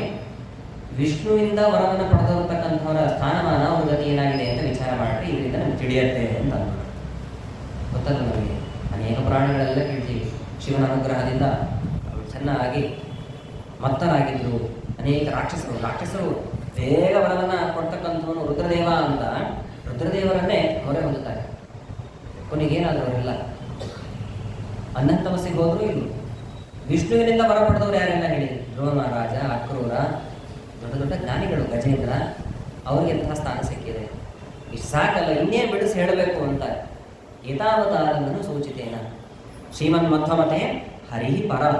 ಹರಿ ಏನಿದ್ದಾನೆ ಅವನು ಪರನಾಗಿದ್ದಾನೆ ಅಂದರೆ ಉತ್ಕೃಷ್ಟನಾಗಿದ್ದಾನೆ ಅಂತ ಚಿಂತನೆ ಮಾಡಬೇಕು. ಪರಮಾತ್ಮನ ಸರ್ವೋತ್ತಮತ್ವ ಚಿಂತನೆ ಮಾಡಿದಾಗ ಆಚಾರ್ಯ ಮಧ್ವರ ಪ್ರಮೇಯದ ಮೊದಲನೇ ಭಾಗ ಏನಿದೆ ಅದು ನಮಗೆ ತಿಳಿದಂತೆ ಆಯಿತು. ಶ್ರೀಮನ್ ಮಧ್ವಮತೆ ಹರಿ ಪರಹ. ನೋಡಿ, ಎರಡನೇ ವಿಷಯಕ್ಕೆ ಹೋಗೋಣ. ಸತ್ಯಂ ಜಗತ್, ಹರಿ ಪರಹ, ಸತ್ಯಂ ಜಗತ್. ಜಗತ್ತು ಸತ್ಯವಾಗಿದೆ ಅಂತ. ಜಗತ್ತು ಸತ್ಯವಾಗಿದೆ ಅಂತ ಯಾಕೆ ಹೇಳಬೇಕು ಅಂತ ಪ್ರಶ್ನೆ ಬರುತ್ತೆ. ಏಕೆ ನಮಗೆಲ್ಲ ಗೊತ್ತಾಗತ್ತಲ್ಲ, ನಮ್ಮ ಮುಂದೆ ಅನೇಕ ಪದಾರ್ಥಗಳೆಲ್ಲ ಇರುತ್ತೆ. ನಾವೆಲ್ಲ ವ್ಯಕ್ತಿಗಳೆಲ್ಲ ಪರಸ್ಪರವಾಗಿ ನೋಡಿದಾಗ ಗೊತ್ತಾಗತ್ತೆ, ಜಗತ್ತನ್ನು ನೋಡಿದಾಗ ಕೂಡ ಗೊತ್ತಾಗತ್ತೆ ಜಗತ್ತು ಸತ್ಯವಾಗಿದೆ ಅಂತ. ಜಗತ್ತು ಸತ್ಯ ಅಂತ ಹೇಳಲಿಕ್ಕಾಗಿ ಒಂದು ವಿಷಯವನ್ನು ಪ್ರತಿಪಾದನೆ ಮಾಡಬೇಕಾ, ನವಪ್ರಮೇಯಗಳನ್ನು ಅದನ್ನು ಸೇರಿಸಬೇಕಾ? ಇಂತಹ ಆಕ್ಷೇಪವನ್ನು ಮಾಡಿದ್ದಾರೆ ಅನೇಕ ಜನ. ಯಾಕೆ ಹೇಳಲಿಕ್ಕೆ ಹೊರಟರು ಅಂದರೆ, ಹೌದು ವಸ್ತುತಃ ನೋಡಿದ ಕೂಡ ಸ್ಪಷ್ಟವಾಗಿ ತಿಳಿಯುತ್ತೆ ಜಗತ್ತು ಸತ್ಯ ಅಂತ. ಆದರೆ ಜಗತ್ತು ಸುಳ್ಳು ಅಂತ ಹೇಳುವಂತಹ ಅನೇಕ ಸಿದ್ಧಾಂತ ಇದೆ, ಅದನ್ನು ಖಂಡನೆ ಮಾಡಬೇಕಲ್ವಾ? ಅದಕ್ಕಾಗಿ ಜಗತ್ ಸತ್ತು ಅಂತ ಹೇಳಿದರು. ಸತ್ಯಂ ಜಗತ್ತು ಅಂದರೆ ಜಗತ್ತು ಸತ್ಯವಾಗಿದೆ ಅಂತ ಹೇಳಿದರು. ಜಗತ್ತು ಸುಳ್ಳು ಅಂತ ಹೇಳೋದಾದರೂ ಹೇಗೆ ನೋಡಿ, ಅವರು ಪ್ರತಿಪಾದನೆ ಮಾಡುವಂತಹ ವಿಷಯವನ್ನು ನಾನು ನಿಮ್ಮ ಮುಂದೆ ಹೇಳ್ತೀನಿ. ಅದನ್ನು ಕೇಳಿದಾಗ ಹೌದಲ್ಲ ಅಂತ ಅನ್ಸುತ್ತೆ ನಿಮಗೆ. ಗಮನ ಕೊಟ್ಟು ಕೇಳಬೇಕು. ಯಾಕೆಂದರೆ ಅವ್ರು ಎಷ್ಟು ಸುಂದರವಾಗಿ ಹೇಳ್ತಾರೆ ನೋಡಿ, ನಮಗೆ ಕಾಣುವಂಥ ಈ ಜಗತ್ತೆಲ್ಲ ಏನಿದೆ ಅದು ಸುಳ್ಳು. ಯಾಕೆ ಅಂದರೆ ಕಾಣ್ತಾ ಇದೆ ಅದಕ್ಕೆ ಸುಳ್ಳು ಅಂತಾರೆ. ಎಷ್ಟು ವಿಚಿತ್ರ ನೋಡಿ. ನಮ್ಗೆ ಕಾಣ್ತಾ ಇರೋದ್ರಿಂದ ಸತ್ಯ ಅನ್ಸುತ್ತಲ್ಲ, ಅವ್ರು ಹೇಳ್ತಾರೆ ಕಾಣ್ತಾ ಇರೋದ್ರಿಂದಲೇ ಸುಳ್ಳು. ಕಾಣ್ತಾ ಇದ್ರೆ ಸುಳ್ಳು ಹೆಂಗಾಗತ್ತೆ? ಅವ್ರು ಕೊಡೋ ದೃಷ್ಟಾಂತ ನೋಡಿ ಎಷ್ಟು ಚೆನ್ನಾಗಿ ಕೊಡ್ತಾರೆ ಅಂತಂದರೆ, ಅಧಿಕ ಮಾಸದ ಪುರಾಣವನ್ನು ಕೇಳ್ತಾ ಇದ್ದೀರಿ. ಪುರಾಣ ಎಲ್ಲ ಮುಗೀತು, ಪ್ರಸಾದವನ್ನೆಲ್ಲ ತೆಗೆದುಕೊಂಡು ಇನ್ನೇನು ನಮ್ಮ ದೇವಾಲಯದಿಂದ ಹೊರಗಡೆ ಹೋಗ್ತಾ ಇದ್ದೀರಿ. ಹೋಗುವಾಗ ಇನ್ನೇನು ಹೊಸ್ತಿಲು ದಾಟ್ತಾ ಇದ್ದೀರಿ. ದಾಟುವಾಗ ಒಂದು ಹಾವು ಕಾಣುತ್ತೆ ನಿಮಗೆ. ಭಯ ಆಗುತ್ತೋ ಇಲ್ಲ? ಭಯ ಆಗಿ ಕೆಲವರು ಕಿರಿಚ್ತಾರೆ, ಕೆಲವರು ದೂರ ಸರಿತಾರೆ, ಹೀಗೆ ಅದು ಮಾಡ್ತಾರೆ. ಆಮೇಲೆ ಸ್ವಲ್ಪ ಹೊತ್ತು ಗಮನ ಕೊಟ್ಟು ನೋಡ್ತಾರೆ, ಅಯ್ಯೋ ಅದು ಹಾವಲ್ಲ, ಅದು ಹಗ್ಗ. ಅದು ಹಾವಲ್ಲ, ಅದು ಹಗ್ಗ. ಹಾವು ಅಂತ ಅನಿಸಿ ಭಯಪಟ್ಟರೋ ಇಲ್ವೋ? ಆವಾಗ ಸತ್ಯ ಅಂತ ಅನ್ನಿಸ್ತೋ ಇಲ್ವೋ? ವಸ್ತುತಃ ಅದು ಸತ್ಯ ಅಲ್ಲ, ಸತ್ಯದಂತೆ ತೋರತ್ತೆ. ಹಾಗೆ ಜಗತ್ತು ಸತ್ಯ ಅನ್ನಿಸ್ತಾ ಇದೆಯಲ್ವ ನಿಮಗೆ? ಇದು ಸತ್ಯದಂತೆ ತೋರತ್ತೆ. ನಿಜವಾದ ಹಗ್ಗದ ಜ್ಞಾನ ಬಂದಾಗ, ನಿಜವಾದ ಸುಳ್ಳು ಅನ್ನುವಂಥ ಜ್ಞಾನ ಬಂದಾಗ, ನಾವಿಷ್ಟೊತ್ತು ಏನು ಹಾವು ಅಂತ ಅಂದುಕೊಂಡಿದ್ವು, ಹಾಗೆ ನಿಮಗೆ ಸತ್ಯದ ಭ್ರಮೆ ಬಂದಿರುವಂಥದ್ದು ಅಂತ. ಅಥವಾ ಇನ್ನೊಂದು ದೃಷ್ಟಾಂತವನ್ನು ಕೊಡ್ತೇನೆ ನಾನು. ಅವ್ರು ಕೊಡುವಂಥ ದೃಷ್ಟಾಂತವೇ, ದಾರಿಯಲ್ಲೆಲ್ಲ ಪ್ರಯಾಣ ಮಾಡ್ತಾ ಇದ್ದೀನಿ ಅನ್ಕೊಳ್ಳಿ, ಸಮುದ್ರದ ತೀರದಲ್ಲಿ ದೂರದಲ್ಲಿ ಒಂದು ಚಕ ಅಂತ ಹೊಳೆಯುವಂಥ ಒಂದು ವಸ್ತುವನ್ನು ನೋಡಿದ್ರಿ. ನಿಮಗೇನು ಅನ್ನಿಸ್ತು? ಬೆಳ್ಳಿ ಅಂತ ಅನ್ನಿಸ್ತು. ಬೆಳ್ಳಿ ಪದಾರ್ಥ ಅಲ್ಲಿದೆ ಅಂತಂದ್ರೆ ತೆಗೆದುಕೊಳ್ತಿರೋ ಇಲ್ವೋ? ಯಾರು ತೆಗೆದುಕೊಳ್ಳೋದಿಲ್ಲ ಬೆಳ್ಳಿ. 2.5-3 ಲಕ್ಷ ಆಗಿದೆ. ಹಾಗೆ ಎಲ್ಲರೂ ಓಡಿ ಹೋಗ್ತಾರೆ.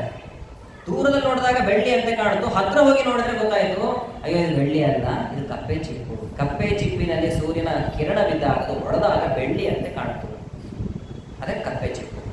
ಬೆಳ್ಳಿ ಅಂತ ತೋರಿದ್ದು ನಿಜ ಅಲ್ವಾ? ಸುಳ್ಳಾಗಿದ್ರೆ ತಗೊಳ್ಳಿಕ್ಕೆ ಯಾಕೆ ಹೋಗ್ತಾ ಇದ್ರು ಹೇಳಿ? ತೋರಿದೆ, ಆಸೆ ಆಯ್ತಲ್ವ, ಅದು ನಿಜ ಅಂತಾನೆ ಇರುವಂಥದ್ದು. ಆಮೇಲೆ ನೋಡಿದ್ರೆ ಅದು ಸುಳ್ಳು. ಹಾಗೆ ಇದು ಸತ್ಯ ಅಂತ ಅನಿಸುತ್ತೆ ನಿಮಗೆ. ಆದರೆ ಯಾವಾಗ ನಿಜವಾದಂತಹ ಜ್ಞಾನ ಬರುತ್ತೋ, ನಿಜವಾದ ಜ್ಞಾನ ಅಂದ್ರೆ ಏನು? ಅವ್ರ ವಿಷಯ ಬೇರೆ ಇರುತ್ತೆ. ಏನು ವಿಷಯ ಹೊರಟಿದ್ದಾರೆ ಅಂತಂದ್ರೆ, ನಾನು ಬ್ರಹ್ಮ ಒಂದೇ ಅಂತ ಹೇಳುವಂಥದ್ದು.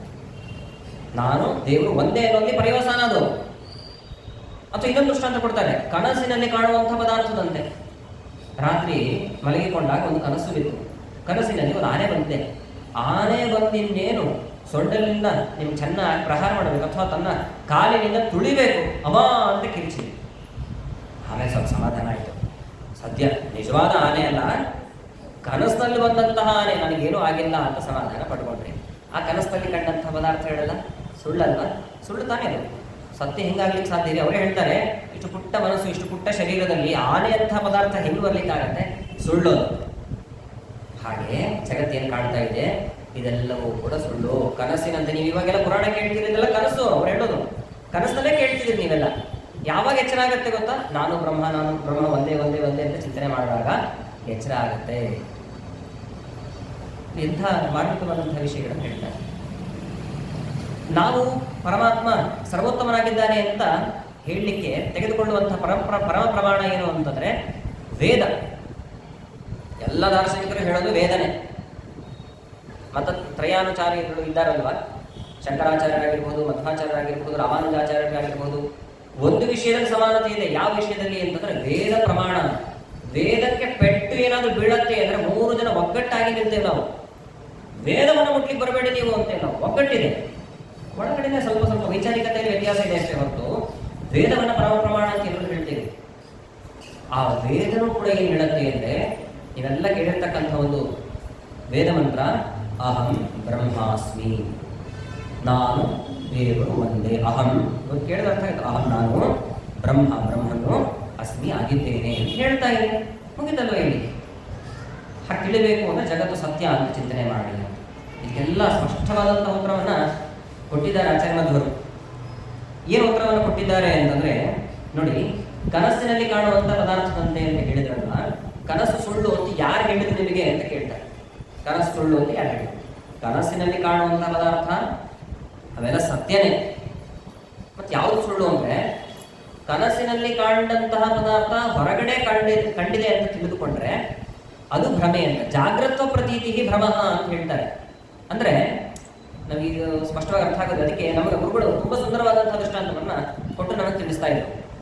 ಒಂದು ಮಗುವಿಗೆ ಒಂದು ಪ್ರಾಣಿಯ ಒಂದು ಚಿತ್ರವನ್ನು ತೋರಿಸಿ ತಂದೆ ಹೇಳಿಕೊಡ್ತಾ ಇದ್ದಾನೆ. ಒಂದು ಹುಲಿ ಬಗ್ಗೆ ಗೊತ್ತಿರಲಿಲ್ಲ ಅನ್ಕೊಳ್ಳಿ. ಚಿತ್ರವನ್ನು ತೋರಿಸಿ ತಂದೆ ಹೇಳ್ತಾನೆ, ಈ ಚಿತ್ರದಲ್ಲಿ ಏನಿದೆ, ಈ ಚಿತ್ರದಲ್ಲಿ ಇರುವಂತಹದ್ದು ಹುಲಿ ಅಂತ ಹೇಳ್ಕೊಟ್ಟ. ಅರ್ಥ ಮಾಡಿಕೊಳ್ತು ಮಗು. ನಿಜವಾದ ಹುಲಿನ ಅದು ಹೇಳಿ. ನಿಜವಾದ ಹುಲಿ ಅಲ್ಲ ಅದು. ಆದರೆ ಇಲ್ಲಿ ಹುಲಿ ಇರೋದು ಸುಳ್ಳು ಹಾಗಿದ್ರೆ ಹುಲಿಯೇ ಅಲ್ವಾ ಅದು?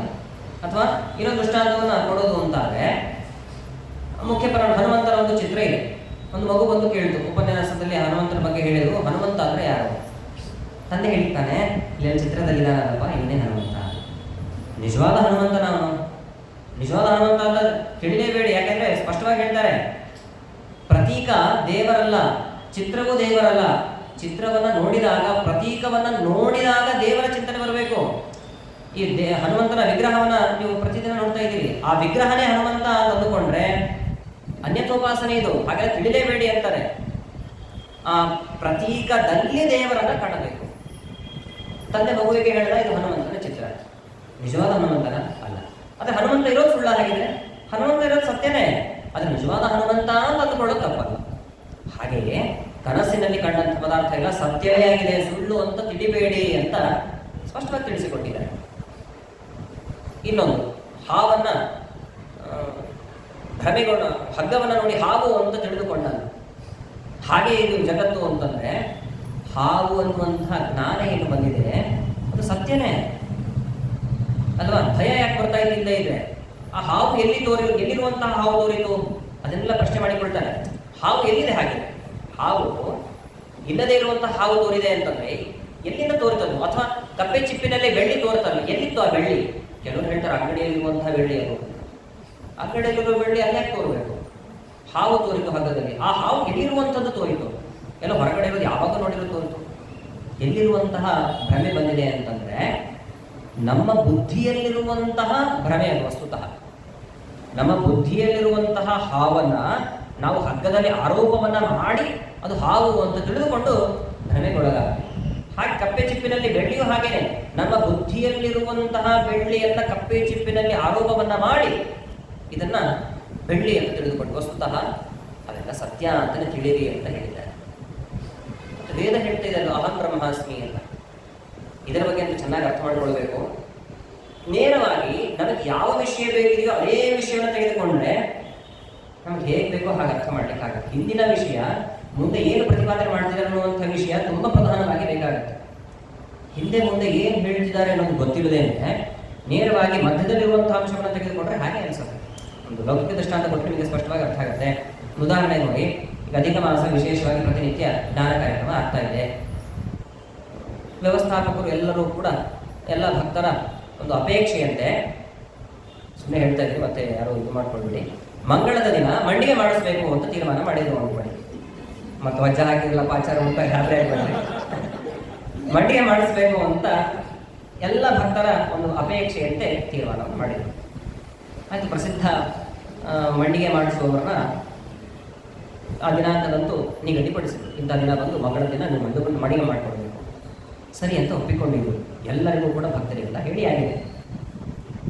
ಆದರೆ ಇನ್ನೊಂದು 2 ದಿನ ಇರಬೇಕಾದ್ರೆ ಏನಾಯಿತು ಅಂತಂದ್ರೆ, ಆ ಮಂಡಿಗೆ ಮಾಡಲಿಕ್ಕೆ ಅಂತ ಒಪ್ಪಿಕೊಂಡಂತಹ ಪಾಚಕ ಏನಿದ್ದಾನೆ ಅಡಿಗೆಯವರಿಗೆ, ಅವನಿಗೇನೋ ತೊಂದರೆ ಆಯಿತು, ಅನಾರೋಗ್ಯನೋ ಏನೋ ತೊಂದರೆ ಆಯಿತು, ನನಗೆ ಬರ್ಲಿಕ್ಕೆ ಆಗಲ್ಲ ಅಂತ ಹೇಳಿದ್ದಾರೆ. ಬೇರೆ ಅಡಿಗೆಯವರು ಸಿಗ್ತಾರ ಅಂತ 2 ದಿನ ಇದ್ದಾಗ ಸಿಗೋದೇ ಇಲ್ಲ. ಕೊನೆಗೆ ನಮ್ಮ ಸುತ್ತಮುತ್ತಲು ಯಾರು ಸಿಗ್ತಾರೋ ಅವ್ರನ್ನ ಒಪ್ಪಂದವನ್ನು ಮಾಡಿಕೊಂಡು ಕೊನೆಗೆ ಎಲ್ಲ ಭಕ್ತರಿಗೆಲ್ಲ ಹೇಳಿ ಕೊನೆಗೆ ತೀರ್ಮಾನ ಆದದ್ದು ಏನು ಅಂದರೆ, ಮಂಡಿಗೆ ಆಗೋದಿಲ್ಲ ಅಂತೆ, ಹೋಳಿಗೆ ಸ್ವೀಕರಣೆ ಮಾಡಿಸೋಣ ಅಂತ ತೀರ್ಮಾನಕ್ಕೆ ಬಂದ. ಹೋಳಿಗೆ ಸ್ವೀಕರಣೆ ಇಷ್ಟಾಗಿದೆ, ಇಷ್ಟುವರೆಗೂ ನಡೆದಿದೆ. ಅದಾದ್ಮೇಲೆ ಏನಾಯಿತು ಅಂತಂದರೆ, ಮಧ್ಯದಲ್ಲಿ ವ್ಯವಸ್ಥಾಪಕರಿಬ್ಬರು ಮಾತನಾಡ್ತಾ ಇದ್ದಾರೆ ಅನ್ಕೊಳ್ಳಿ. ಹೋಳಿಗೆ ಸ್ವೀಕರಣೆ ಬೇಡ ಅಂತ ಮಾತನಾಡಿ, ಹೋಳಿಗೆ ಸ್ವೀಕರಣೆ ಬೇಡ. ಕೇಳಿಸ್ಕೊಂಡವ್ರಿಗೆ ಉಳಿದವರಿಗೆ ಏನು ಅನ್ಸುತ್ತೆ? ಇಷ್ಟು ಮಾತ್ರ ಕೇಳಿಸ್ಕೊಂಡವ್ರಿಗೆ ಏನು ಅನ್ಸುತ್ತೆ? ಮಂಡಿಗೆ ಬೇಡ ಅಂದ್ರೆ, ಹೋಳಿಗೆ ಸ್ವೀಕರಣೆ ಬೇಡ ಅಂತಂದ್ರೆ ಕೊನೆಗೆ ನಾವು ಮೈಸೂರು ಪಾಕ್ ಹಾಕಿ ಕಳಿಸ್ತೀರ ಏನು ಕಥೆ? ಜೋರು ಗಲಾಟೆ ಮಾಡ್ಲಿಕ್ಕೆ ಶುರು ಮಾಡಿದ್ರು. ಇವ್ರು ತಡೀರಿ ಹೇಳೋದನ್ನು ಕೇಳಿಸ್ಕೊಳ್ಳಿ. ಅಲ್ಲ, ನೀವು ಅವತ್ತು ಹಾಗೆ ಅಂದ್ರೆ ಇವತ್ತು ಹಾಗೆ ಅಂತಂದ್ರೆ ಏನು ನಿಮ್ಮ ಕಥೆ? ಜೋರು ಮಾಡ್ತಾ ಹೋದ್ರೆ ಅವಾಗ ಅವ್ರು ಹೇಳ್ತಾರೆ, ಸಮಾಧಾನ ಮಾಡಿಕೊಳ್ಳಿ, ಹೋಳಿಗೆ ಸ್ವೀಕರಣೆ ಬೇಡ. ಯಾಕೆಂದ್ರೆ ಮಂಡಿಗೆ ಮಾಡ್ತೀನಿ ಅಂತ ಒಪ್ಪಿಕೊಂಡಿದ್ದಲ್ಲ, ಆ ವಾಚಕ ಬರ್ತೀನಿ ಅಂತ ಹೇಳಿದ್ದಾನೆ, ಮಂಡಿಗೆನೇ ಮಾಡಿಸೋಣ ಅಂತ ತೀರ್ಮಾನ ಮಾಡ್ತಾರೆ. ಇದು ಹೇಗೋ ಹಾಗೆ ಈ ವಿಚಾರ. ಮಧ್ಯದಲ್ಲಿ ಅಹಂ ಬ್ರಹ್ಮಾಸ್ಮಿ ಅಂತ ಅಷ್ಟೇ ಬಂದಿದೆ. ಆ ವಿಷಯ ಹೇಳಿಕೊಂಡು ತುಂಬಾ ಸಂತೋಷ ಆಯ್ತು. ವಿಷಯಕ್ಕೆ ಬರೋಣ. ಅಹಂ ಬ್ರಹ್ಮಾಸ್ಮಿ ಅಂತ ಹೇಳಿದ್ದಾನೆ ಅಂತಂದ್ರೆ ವೇದದಲ್ಲಿ ಅದರ ಹಿಂದಿನ ವಿಚಾರ ಏನು, ಮುಂದಿನ ವಿಚಾರ ಎಲ್ಲ ಅರ್ಥ ಮಾಡ್ಕೊಳ್ಬೇಕು. ಹಿಂದೆ ಪರಮಾತ್ಮ ತನ್ನ ಬಗ್ಗೆ ತಾನು ಹೇಳ್ತಾ ಇದ್ದಾನೆ. ತನ್ನ ಬಗ್ಗೆ ತಾನು ಹೇಳುವಾಗ ಅಹಂ ಬ್ರಹ್ಮಾಸ್ಮಿ ಅಂತಂದ್ರೆ ನಾನು ಬ್ರಹ್ಮ ಶಬ್ದ ವಾಚನಾಗಿದ್ದೇನೆ ಹೇಳಿದ್ದಾನೆ. ಪರಮಾತ್ಮ ತನ್ನ ಬಗ್ಗೆ, ಬ್ರಹ್ಮ ಅಂದ್ರೆ ಚತುರ್ಮುಖ ಬ್ರಹ್ಮ ಅಲ್ಲ, ಪರಬ್ರಹ್ಮ ಅಂದ್ರೆ ನಾರಾಯಣನೇ. ನಾರಾಯಣ, ವ್ಯಾಸ ಅನ್ನುವಂತಹ ಏನು ಪರಮಾತ್ಮನ ರೂಪಗಳೆಲ್ಲ ಇದ್ದಾವಲ್ಲ, ಅವನಿಗೂ ಬ್ರಹ್ಮ ಅಂತಲೇ ಕರೀತಾರೆ. ಎಂ ಬ್ರಹ್ಮ ವರುಣೇಂದ್ರ ರುದ್ರವರುತಃ ಸ್ತುನ್ವಂದಿ ದಿವ್ಯೇಸ್ತವೈ ಹೇಳ್ತೀವಲ್ಲ ನಾವು. ಬ್ರಹ್ಮೇತಿ ವೇದಾಂತಿನಃ, ವೇದಾಂತಿಗಳೆಲ್ಲ ಬ್ರಹ್ಮ ಅಂತ ವ್ಯವಹಾರ ಮಾಡ್ತಾರೆ. ಯಂ ಶೈವ ಸೌಪಾಸತೆ ಶಿವ ಇತಿ ಬ್ರಹ್ಮೇತಿ ವೇದಾಂತಿನಃ. ಕೆಲವರು ಅವನ್ನ ಶಿವ ಅಂತ ಕರೀತಾರೆ, ಕೆಲವರು ಬ್ರಹ್ಮ ಅಂತ ಕರೀತಾರೆ. ಯಾರು ಬ್ರಹ್ಮ ಅಂತ ಕರೀತಾರೆ? ವೇದಾಂತಿಗಳು. ಹಾಗಾದ್ರೆ ಬ್ರಹ್ಮ ಶಬ್ದ ಅದು ಅನ್ವಯ ಆಗುತ್ತೆ. ಬ್ರಹ್ಮಣಿ ಬ್ರಹ್ಮರೂಪೋಸು ಭಾಗವತವನ್ನು ನಿರೂಪಣೆ ಮಾಡುತ್ತೆ. ಈ ಎಲ್ಲ ವಿಷಯಗಳನ್ನು ತಿಳಿಸುವಾಗ ದೇವರು ಅಹಂ ಬ್ರಹ್ಮಾಸ್ಮಿ, ನಾನು ಬ್ರಹ್ಮನ ಆಗಿದ್ದೇನೆ ಇಷ್ಟು ಹೇಳಿದ್ದಾನೆ. ಅದೆಲ್ಲ ಬಿಟ್ಟೇಬಿಟ್ರು, ಹಿಂದಿನ ಮುಂದಿನದು ಬಿಟ್ಬಿಟ್ರು. ಮಧ್ಯದಲ್ಲಿರೋದು ಮಾತ್ರ ನಾನು ಬ್ರಹ್ಮ ಆಗಿದ್ದೀನಿ, ನಾನೇ ದೇವರು ಅಂತ ಹೇಳಿಕೊಂಡ್ರೆ ಎಷ್ಟು ಸರಿ ಇದು? ತಪ್ಪಾಗತ್ತೋ ಇದು? ಹೇಗೆ ತಪ್ಪಾಗತ್ತೆ ಅಂದರೆ, ನಾವು ಮಧ್ಯದಲ್ಲಿ ವಿಚಾರ ಮಾಡಿದ್ವಲ್ಲ, ಒಳ್ಳೆಯ ಸ್ವೀಕರಣೆ ಬೇಡ ಅನ್ನೋದ್ರ ಜೊತೆ ಗಲಾಟೆ ಮಾಡಿದ್ರೆ ಹೆಂಗಾಗತ್ತೋ ಅಂಥ ಗಲಾಟೆಗೆ ಸಿಕ್ಕಾಕೊಂಡ ಅಭಿಪ್ರಾಯದಲ್ಲಿ ಸರ್ವತಾ ಹೇಳಿದ. ಹಾಗಾದರೆ ಜಗತ್ತು ಅಕ್ಷರಶಃ ಸತ್ಯವಾಗಿರುವಂಥದ್ದು ಅಂತ ವಿಚಾರ ಮಾಡಿ. ಶ್ರೀಮನ್ ಮಧ್ವಮತೆ ಹರಿಹಿ ಪರತರಃ ಸತ್ಯಂ ಜಗತ್ತು, ತತ್ವತಃ ಜಗತ್ತು ಸತ್ಯ ಅಂತಂದರೆ ಪ್ರಾಮಾಣಿಕವಾಗಿ ಜಗತ್ತು ಸತ್ಯವಾಗಿರುವಂಥದ್ದು ಅಂತ ವಿಚಾರ ಮಾಡಿ. ಆಮೇಲೆ ತತ್ವತಃ ಭೇದ, ಪಂಚಭೇದ ಇದೆ ಅನ್ನುವಂಥದ್ದು ಆಚಾರ್ಯ ಮಧ್ವರ ಸಿದ್ಧಾಂತ. ನೀವು ಅನೇಕ ಕಡೆ ಕೇಳಿರ್ತೀರಿ. ಏನು ಪಂಚಭೇದ? ಸತ್ಯ ಜಗತ್ತಿದು ಪಂಚಭೇದವು ಅಂತ ದಾಸರ ಪದ್ಯ ಇದೆ. ಜೀವ ಈಶಗೆ ಭೇದ ಸರ್ವತ್ರ, ಜೀವ ಜೀವಕ್ಕೆ ಭೇದವು, ಜೀವ ಜಡ ಜಡ ಜಡಕ್ಕೆ ಭೇದ, ಜೀವ ಜಡ ಪರಮಾತ್ಮಗೆ. ಜೀವನಿಗೂ ಈಶ್ವರನಿಗೂ, ಜೀವನಿಗೂ ಜಡಕ್ಕೂ, ಜೀವ ಜೀವನಿಗೂ 3 ಭೇದ ಇದೆ. ಜಡ ಪರಮಾತ್ಮ, ಜಡ ಜಡ ಪರಸ್ಪರವಾಗಿ. ಹೀಗೆ 5 ಭೇದ ಏನಿದೆ, ಇದು ಕರಾರುವಕ್ಕಾಗಿರುವಂಥದ್ದು ಸರಿಯಾಗಿರ್ತಕ್ಕಂತಹ ಭೇದ. ಇದು ಈ ಭೇದವನ್ನು ಕೂಡ ನೀವು ಪ್ರತಿನಿತ್ಯ ಚಿಂತನೆ ಮಾಡಬೇಕು ಅಂತ. ಈ ಸಾಮಾನ್ಯ ಗೊಂದಲ ಏನಿ ಬರುತ್ತೆ ಅಂದರೆ ಜಡ ಜಡಗಳಲ್ಲಿ ಭೇದ ಇದೆ ಅನ್ನೋದು ಎಲ್ಲರೂ ಅಂಗೀಕಾರ ಮಾಡ್ತಾರೆ, ಸ್ಪಷ್ಟವಾಗಿ ತಿಳಿಯುತ್ತೆ. ಈಗ ತೆಗೆದುಕೊಂಡಂಥ ದೃಷ್ಟಾಂತ ತೆಗೆದುಕೊಳ್ಳೋದು ಅಂತಾದರೆ ಒಂದು ಮೈಕು ಇದು ಜಡ, ಬಲ್ಬು ಜಡ, ವ್ಯತ್ಯಾಸ ಇದೆ ನೋಡಿದ ಕೂಡ ಗೊತ್ತಾಗುತ್ತೆ. ಜಡ ಜಡ ಜಡ ಜೀವರಿಗೆ ಭೇದ ಅನ್ನೋದನ್ನು ಒಪ್ಪಿಕೊಳ್ತಾರೆ ಅಲ್ವಾ. ಕುರ್ಚಿ ಇದೆ, ಮೈಕ್ ಇದೆ, ಅದಕ್ಕಿಂತ ನಾವು ಭಿನ್ನರಾಗಿದ್ದೀವಿ. ಚೇತನ ಇಲ್ಲ ಅದರಲ್ಲಿ, ನಮ್ಮಲ್ಲಿ ಚೈತನ್ಯ ಇದೆ, ಭೇದ ಇದೆ, ಗೊತ್ತಾಗುತ್ತೆ. ಸಮಸ್ಯೆ ಎಲ್ಲಿ ಬರುತ್ತೆ ಅಂತಂದರೆ ಜೀವ ಜೀವರಿಗೆ ಭೇದ ಇದೆಯೋ ಇಲ್ಲವೋ ಅನ್ನೋ ಗೊಂದಲ, ಅಥವಾ ಜೀವನಿಗೂ ಪರಮಾತ್ಮನಿಗೂ ಭೇದ ಇದೆಯಲ್ಲೋ ಅನ್ನುವಂಥದ್ದು ಗೊಂದಲ. ಆಗಲೇ ಗಮನಿಸಿದ್ವಿ, ವೇದ ಹಾಗೆ ಹೇಳಲಿಲ್ಲ. ದೇವರು ತನ್ನನ್ನು ತಾನು ಬ್ರಹ್ಮ ಅಂತ ಹೇಳ್ಕೊಂಡ ಹೊರತು ಜೀವ ನಾನಾಗಿದ್ದೀನಿ ಅಂತ ಹೇಳಲೇ ಇಲ್ಲ. ಕೆಲವರಿಗೆ ಗೊಂದಲ, ನಾನೇ ದೇವರು ಅನ್ನುವಂಥ ಮಾತಿದ್ದಾರೆ. ಸ್ಪಷ್ಟವಾಗಿ ತಿಳಿಯುತ್ತಲ್ಲ, ಪರಮಾತ್ಮನ ಅನೇಕ ಗುಣಗಳನ್ನು, ಕಥೆಗಳನ್ನೆಲ್ಲ ಕೇಳ್ತೀವಿ. ರಾಮನ ಕಥೆಯನ್ನು ಕೇಳಿದ್ದೀವಿ, ಕೃಷ್ಣನ ಕಥೆಯನ್ನು ಕೇಳಿದ್ದೀವಿ. ಕೃಷ್ಣ ಗೋವರ್ಧನ ಪರ್ವತವನ್ನು ಬರೀ ಕಿಲುಬೆಟ್ಟಿನ ಮೇಲೆ ಧಾರಣೆಯನ್ನು ಮಾಡಿದ. ಈ ಕಥೆಗಳನ್ನೆಲ್ಲ ಕೇಳಿದಾಗ ಸ್ಪಷ್ಟವಾಗಿ ತಿಳಿಯುತ್ತೋ ಇಲ್ವೋ? ನಮಗೆ ಆ ಸಾಮರ್ಥ್ಯ ಏನೇನಾ? ಖಂಡಿತ ಇಲ್ಲಲ್ಲ. ಪರಮಾತ್ಮ ಗುಣಪೂರ್ಣ, ದೋಷದ ಅವಲೇಶವೂ ಇಲ್ಲ ಅವನಲ್ಲಿ. ಅಂಥ ಗುಣ ನಮ್ಮಲ್ಲಿ ಇಲ್ಲ ಅಂತಂದ ಮೇಲೆ ಜೀವನಿಗೂ ಪರಮಾತ್ಮನಿಗೂ ಅಥವಾ ಜೀವನಿಗೂ ಈಶನಿಗೂ ಭೇದ ಇದೆ ಅನ್ನೋದು ಸ್ಪಷ್ಟವಾಗಿ ತಿಳಿಯುತ್ತಲ್ವ. ಅದು ಹೇಗೆ ಐಕ್ಯವನ್ನು ಹೇಳ್ತೀರಿ ನೀವು ಅಂತ ನಿರಾಕರಣೆ ಮಾಡಿದ್ದಾರೆ. ಅಥವಾ ಜೀವ ಜೀವರಿಗೆ ಭೇದ, ನಾವು ನೀವು ಒಂದೇ ಅಂತ ಹೇಳುವಂಥ ವಾದ ಇಲ್ಲ ಇದ್ದಾರೆ. ನಾವು ನೀವು ಒಂದೇ, ನಾವು ನೀವು ಒಂದೇ ಅನ್ನೋದನ್ನ ಚೇಷ್ಟಾಲಿಂಗೇನ ಆಚಾರ್ಯರೇ ಹೇಳುವಂತಹ ಮಾತು.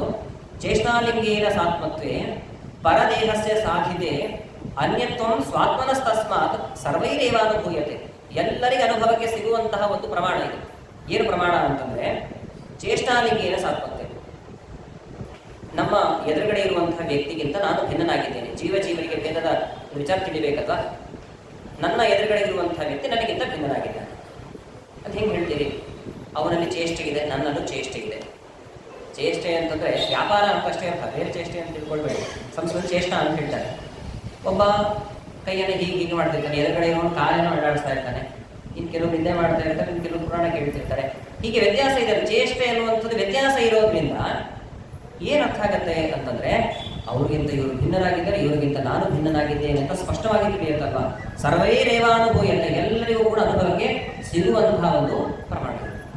ಹಾಗಾದರೆ ಪಂಚಭೇದ ಸಿದ್ಧಾಂತ ಏನಿದೆ, ಪಂಚಭೇದ ತಾರತಮ್ಯದ ಬಗ್ಗೆ ಜ್ಞಾನವನ್ನು ತಿಳಿಯಲಿ ಅನ್ನುವಂತಹ ಆಚಾರ್ಯರ ಪ್ರಮೇಯ ಏನಿದೆ, ಇದನ್ನೂ ಕೂಡ ನಾವು ಪ್ರತಿನಿತ್ಯ ಜೀವನ ರೂಢಿಸಿಕೊಳ್ಬೇಕು ಅಂತ ಹೇಳ್ತಾ ಇನ್ನು ಅನೇಕ ಪ್ರಮೇಯ ವಿಚಾರಗಳಿದೆ. ಸಮಯದ ಅಭಾವ ಇರೋದ್ರಿಂದ ಈ ಉಪನ್ಯಾಸವನ್ನು ನೀವು ಮುಗಿಸೋಣ. ಗುರುಮಧ್ವಾಂತರ ಶ್ರೀ ಕೃಷ್ಣ ಹರೆಯೇ.